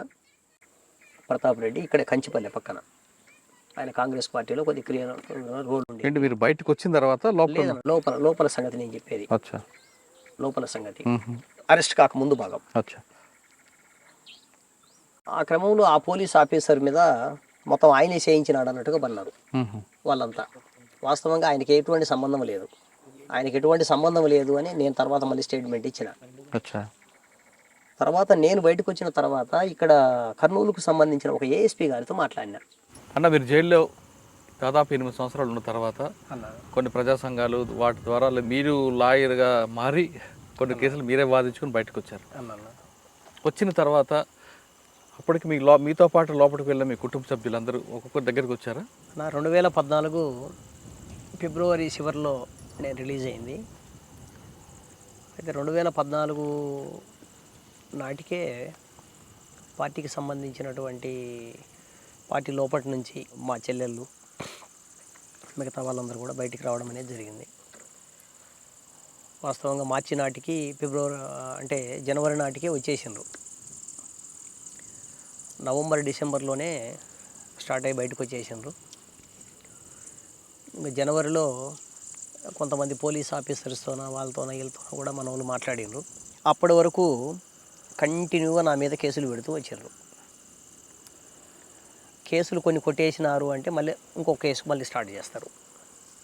అట్లా వాళ్ళు ఒక తప్పుడు కన్ఫెషన్ స్టేట్మెంటు, మధ్యవర్తి నామా అని చెప్పేసి దాంట్లో దగ్గర ఒక 120-130 కేసులు రాసుకొని సంఘటనలు, వీటన్నిటిలో సాగర్ ఉన్నాడు అని చెప్పేసి దాన్ని చూపించగలరు.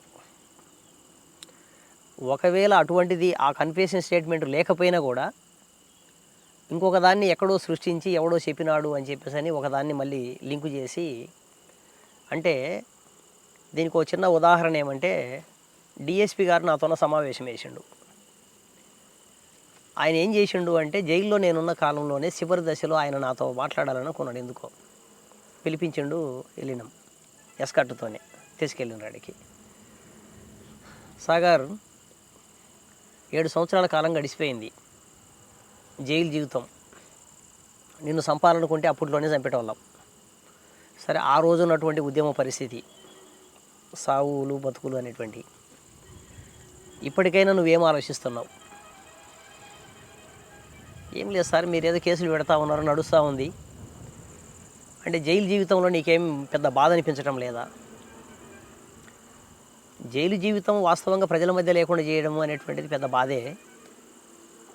కానీ జైలు లోపల కూడా ఖైదీలతో సమావేశాలు ఏర్పాటు చేసి పోరాటాలు చేస్తున్నాం సార్, అక్కడ కూడా మీరు జైలు అధికారులను కనుక్కోండి అంటే ఏం మార్పు రాలేదా నీతో? ఈ యాంగిల్లో మాట్లాడి ఫైనల్గా ఆయన ఏం చెప్తాడు అంటే, నా ముందు ఒక 6 నిమ్మకాయలు పెట్టిండు టేబుల్ మీద. అంటే జనరల్గానే ఉన్నాయి ఆడ. చూడు సాగర్, ఈడ 6 నిమ్మకాయలు ఉన్నాయి, కాదు 60 నిమ్మకాయలంట. కాదు అనేవాడు ఎవడన్నా చెప్పగలడా? అంటే ఈ సమాజంలో పోలీస్ చెప్పిందే వేదం. ఆఫీసర్గా నేను ఏం ఫైనల్ చేస్తే ఏం ఆర్డర్ ఇస్తే అదే కింద వాళ్ళు అమలు జరుపుతారు. ఓకే. కాబట్టి ఆలోచించుకో, నువ్వు నీ జీవితకాలం అంతా నువ్వు జైల్లోనే ఓన్లీ రిమాండ్ ఖైదీగానే బతికిపోతావు. నీ మీద ఎక్కడ శిక్షలు పడవు. సాక్షులు ఎవరు వస్తారు? ఎందుకంటే మేము పెట్టిన కేసుల్లోనే ఒక అబద్ధం కేసులు ఉన్నాయి, తప్పుడు సాక్ష్యాలు ఉన్నాయి. కాబట్టి అవన్నీ గెయిన్ అయ్యి నీకేమిదో శిక్ష పడుతుందని మేము అనుకోవడంలే. కానీ రిమాండ్ ఖైదీకి మాత్రం ఇస్తాం. రిమాండ్ ఖైదీగా మాత్రం నేను కంటిన్యూగా ఉంచగలం. మీరేమన్నారు అప్పుడు? కాబట్టి 6 నిమ్మకాయలను 60 నిమ్మకాయలు చేయగలను, లేకపోతే 12 నిమ్మకాయలు చేయగలను. అంటే ఎన్ని కేసులైనా పెట్టగలను, తగ్గించగలను, అది నా ఇష్టం. సో మీరు ఆలోచించి నాకు చెబితే నేను మీ పట్ల సానుభూతితో వ్యవహరిస్తా. ఒక రకమైనటువంటి బెదిరింపు ఇది. అంటే ఏం చేయమంటారా మీకు ఆయన? ఏం లేదు, నువ్వు సరెండర్ స్టేట్మెంట్ జైలు నుంచి సరెండర్ స్టేట్మెంట్ ఇయ్యి. ఇక భవిష్యత్తులో నేను ఉద్యమం గురించి, సమాజం గురించి ఆలోచించను, నా బతికేదో నేను బతుకుతాను అని చెప్పేసి అని చెప్పు. ఆ ఒక్కటి చాలు నాకు. తర్వాత ఇట్లా నడుస్తూ ఉన్నది. తర్వాత మన వాళ్ళు డిసెంబర్, నవంబర్ కల్లా మన వాళ్ళు ఆల్రెడీ పార్టీలో నుంచి బయటికి రావడానికి ఉద్యమం ఎదుగుదల సక్రమంగా ఉండడం లేదు అని, పార్టీ కరెక్ట్ ఆపరేషన్స్కు సంబంధించిన లేదా నిర్ణయాలకు సంబంధించిన ఎత్తుగడల రీత్యా సరైనటువంటి నిర్ణయాలు తీసుకోవడం లేదు అనేటువంటి రకరకాల అభిప్రాయాలు ఉన్నాయి. తర్వాత నేను కూడా జైలు నుంచి నాదైన పద్ధతుల్లో ఒక థియరిటికల్ ఒక ప్రతిపాదన రాసి పంపించిన. అంటే మీరు అన్నట్టుగా బుల్లెట్ బ్యాలెట్, ఈ బుల్లెట్ బ్యాలెట్కు సంబంధించినటువంటి దాన్ని జాగ్రత్తగా మనం సమన్వయం చేసుకోవాలి. పార్టీకి సంబంధించినటువంటి ఫోర్ ఫ్రంట్లో ఉండేటువంటి లీడర్స్ ఎవరైతే ఉన్నారో మనకంటూ ఒక ప్రజాప్రతినిధులు లేరు. సో ఇట్లా లేకపోవడం వల్ల అజ్ఞాతంలో ఉన్నటువంటి పార్టీ మీద ఆధారపడే మొత్తం నిర్ణయాలు, మొత్తం ఆర్గనైజేషన్ నడవాలంటే అది సాధ్యం కాదు. బయట ఉన్నటువంటి కేవలం ఫ్రంటల్ ఆర్గనైజేషన్స్ అనేటువంటి మాత్రమే వాటి మీద ఆధారపడి మనం అట్లా కరెక్ట్ కాదు అని చెప్పేసి అనేది ఒక ప్రతిపాదన. మీరు కూడా రాశారు లెటర్ పార్టీకి? నేను రాసిన. పార్టీ నుంచి వచ్చిన సమాధానం కరెక్ట్ కాదని చెప్పిండ్రు. అంటే పార్టీ ఐడియాలజీ ఏదైతే ఉందో ఎత్తుగడల రీత్యా మనం ఎలక్షన్స్ను మనం వ్యతిరేకిస్తున్నాము. ఎత్తుగడల రీత్యా వ్యూహాత్మకంగా మనం ఎలక్షన్స్ను వ్యతిరేకించడం లేదు. ఎత్తుగడల రీత్యా ఈనాడున్నటువంటి పాలక వర్గాలు తప్పుడు పద్ధతుల్లో ఎన్నికల నిర్వహణ అనేటువంటి కొనసాగుంది కనుక ఈ పరిస్థితుల్లో మనం బ్యాలెట్ ద్వారా రాజ్యాధికారాన్ని హస్తగతం చేసుకోవడం అనేది అంత ఆషామాషి వ్యవహారం కాదు, అది నిలవదు కూడా అనేది పార్టీ అవగాహన, అంటే సెంట్రల్ కమిటీది. సో అదే అభిప్రాయాన్ని కిందకు తీసుకొచ్చారు. దాని మీద కొంత డిబేట్ చేసే వాళ్ళము, అప్పటికి ఒకరిద్దరం ఉన్నాము. తర్వాత అమరుడైనటువంటి చనిపోయిన రవికుమారు మా స్టేట్ కమిటీ మెంబరు, ఆయన గుంటూరు జిల్లా కార్యదర్శిగా ఉన్నాడు. ఆయన కూడా ఒక ఆల్టర్నేటివ్ అఫిడవిట్ను పెట్టిండు, అంటే ఒక ప్రపోజల్ను. ఈ ఎత్తుగడల్లో మనం మార్పులు చేసుకోవాలి, ఎత్తుగడల్లో మార్పులు చేసుకోకపోతే అనేక మంది కామ్రేడ్స్ అమరత్వం మనకు మిగులుతుంది, పోరాటాలు అనేటువంటి చరిత్రలో చెప్పుకోవడానికి మిగిలిపోతున్నాయి. కానీ ఇప్పుడు ఏం చేయాలి, ఇప్పుడు ఉన్నటువంటి పరిస్థితి ఏంది అని చెప్పేసి అనేటువంటిది మనకు దక్కకుండా పోతుంది. కాబట్టి మనం పోరాటం ద్వారా సాధించుకున్న ఫలాలను నిలబెట్టుకోవాలి అంటే కూడా మనదైనటువంటి ఒక రాజ్యాధికారం, మన అజమాయిషి ఉన్నటువంటి ప్రాంతం అనేది ఒకటి ఉండాలి. అట్లా ఉండాలి అంటే మనకంటూ కొంతమంది ప్రజాప్రతినిధులు రాజ్యాంగంలో లేకపోతే మనకున్నటువంటి ఎన్నికల మేనిఫెస్టోలో అది ఎంత తక్కువ సాధ్యమైనా అంత తక్కువ మేరకైనా మనం ఉపయోగించుకోవాలి అనేటువంటి కోణంలో ఆయన కూడా ఒక ప్రతిపాదన పెట్టిండు. అయితే అది కూడా ఒక నోటుగా పెడితే అది అట్లా ఆగిపోయింది.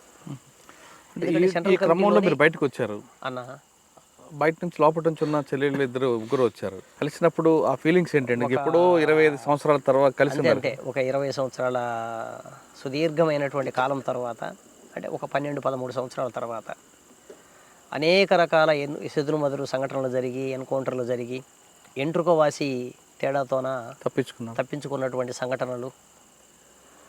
ఎందుకంటే జైల్లో నుంచి పేపర్లు చూస్తూ ఉండేవాళ్ళము. మనకు పేపర్లలో కూడా మనకు వచ్చినటువంటి మన వార్తలు ఏమనంటే మా కటింగ్ చేసి పంపేవాళ్ళు. మేము ఆ కటింగ్ చేసి పంపినటువంటి దీన్ని కూడా మళ్ళీ దొంగతనంగా ఎక్కడో అన్వేషణ చేసి సంపాదించుకోవాలి. నక్సలైట్ వార్తలు ఏవి కూడా మాకు అందలేదు. ఉండరు, సెన్సార్ అవుతుంది. మీరు జైల్లోంచి బయటకు వచ్చిన తర్వాత అప్పుడు అమ్మ నాన్న మీ బాల్యం అంతా గుర్తుకొచ్చిందా? అన్న సాధారణంగానే గుర్తుకొస్తుంది కదా, అంటే మానవ అతీతులమేం కాదు కదా. గుర్తుకొచ్చినా ఏ లక్ష్యంతో వెళ్ళామో ఆ లక్ష్యం సాధించామని అనిపించిందా? లేదు ఇంతకాలం దూరం అయ్యాం కుటుంబ బంధాలకి, లక్ష్య సాధనలో మనం సంతృప్తి చెందా అనిపించిందా? లేదు మనం ఇంతమంది విడిపోయాము కానీ మన లక్ష్యం సాధించలేకపోయాము అనే భావనలో వచ్చారా? వాస్తవంగా దీంట్లో 2 అంశాలు ఉన్నాయి. ఒక పక్కన ఇందాక నేను చెప్పినట్టే కొన్ని పదుల సంఖ్యలో అమరులైనటువంటి నేపథ్యం. చాలామందిని మేము రిక్రూట్ చేసి పార్టీలోకి తీసుకొచ్చి వాళ్ళతోట తుపాకీ ట్రైనింగుల దగ్గర నుంచి రాజకీయ క్లాసుల వరకు అనేకం చెప్పుకుంటూ వచ్చినటువంటి వాళ్ళం. చాలామంది వాళ్ళందరూ అమరులైనరు, వాళ్ళ తల్లిదండ్రులకు వాళ్ళు దూరం అయినరు. కాబట్టి ఆ విషయాలు గుర్తుకొస్తే చాలా మనసుకు బాధ అనిపిస్తుంది. అంటే మీరు అందరు కలిసారని ఆనందం టైంలో కన్నా మన కుటుంబం అంటే మన అనుకునేటువంటి కుటుంబంలో నుంచి 1-2 సంఘటనలు, ఒక పక్కన అమ్మ, ఇంకో పక్కన మా సహచరి లక్ష్మి, అట్లాగే మా బావ జీవన్, ఇలా ముగ్గురిని మేము కోల్పోయినాం. ఇది మన కుటుంబం నుంచి ప్రత్యక్షంగా జరిగినటువంటి నష్టం. అవును. దీంతోపాటు ఇంకా మనకు బాగా అవినాభావ సంబంధంలో ఉన్నటువంటి మా గురువులు లాంటి వాళ్ళు శాఖమూరి అప్పారావు గారు కావచ్చు. ఎందుకంటే శాఖమూరి అప్పారావు అన్న అనుక్షణం మాతో పాటు ఉండి ఉద్యమాన్ని నడిపించిన వ్యక్తి. మా కంపెనీలో ఆయన నిరంతరం మాతోనే ఉండేవాడు రాష్ట్ర కమిటీ నుంచి. అట్లా ఆయన జైలు నుంచి బయటకు వచ్చిన దగ్గర నుంచి బహుశా కంటిన్యూగా చివరి వరకు కూడా మాతో పాటు ఉన్నటువంటి వ్యక్తి. ఆయన అమరత్వం, ఆయనతో పాటు ఇంకా అనేక మంది నాయకులు, ఇవన్నీ గుర్తుకొచ్చాయి. ఈ నేపథ్యంలో మన కుటుంబం కలవడం అనేది ఒక రకంగా అదృష్టం, ఒక రకంగా ఒక సంతోషకరమైన అంశమే. ఎందుకంటే ఆ సంతోషకర సంఘటనలు, ఈ విషాదమైనటువంటి నేపథ్యంలో ఒక సంతోషం, ఆ మధుర క్షణాలు కొన్ని రోజులు ఉంటాయి. తర్వాత మీరు సాధారణ జీవితం కొనసాగిస్తున్నారు. మీరు చెల్లెలు, మీ బావలు అందరూ కలిపి ఉమ్మడి కుటుంబం ఏ విధంగా ఏ లక్ష్యం కోసం అయితే అడవులకు వెళ్ళారో ఆ లక్ష్య సాధించుతూ బయటకు వచ్చి కష్టాలు నష్టాలు ఎదుర్కొంటూ తిరిగి చెల్లా చెదురు కాకుండా ఒక ఉమ్మడి కుటుంబ వ్యవస్థని మీరు నడుపుకుంటున్నారు. అవునన్నా. ఇది ఈ వారం పాండురంగారెడ్డి అలియాస్ ప్రతాప్ గారితో చిలుజంటిరు. వచ్చే వారం మరో గెస్ట్తో మళ్ళీ కలుద్దాం. అంతవరకు నమస్తే.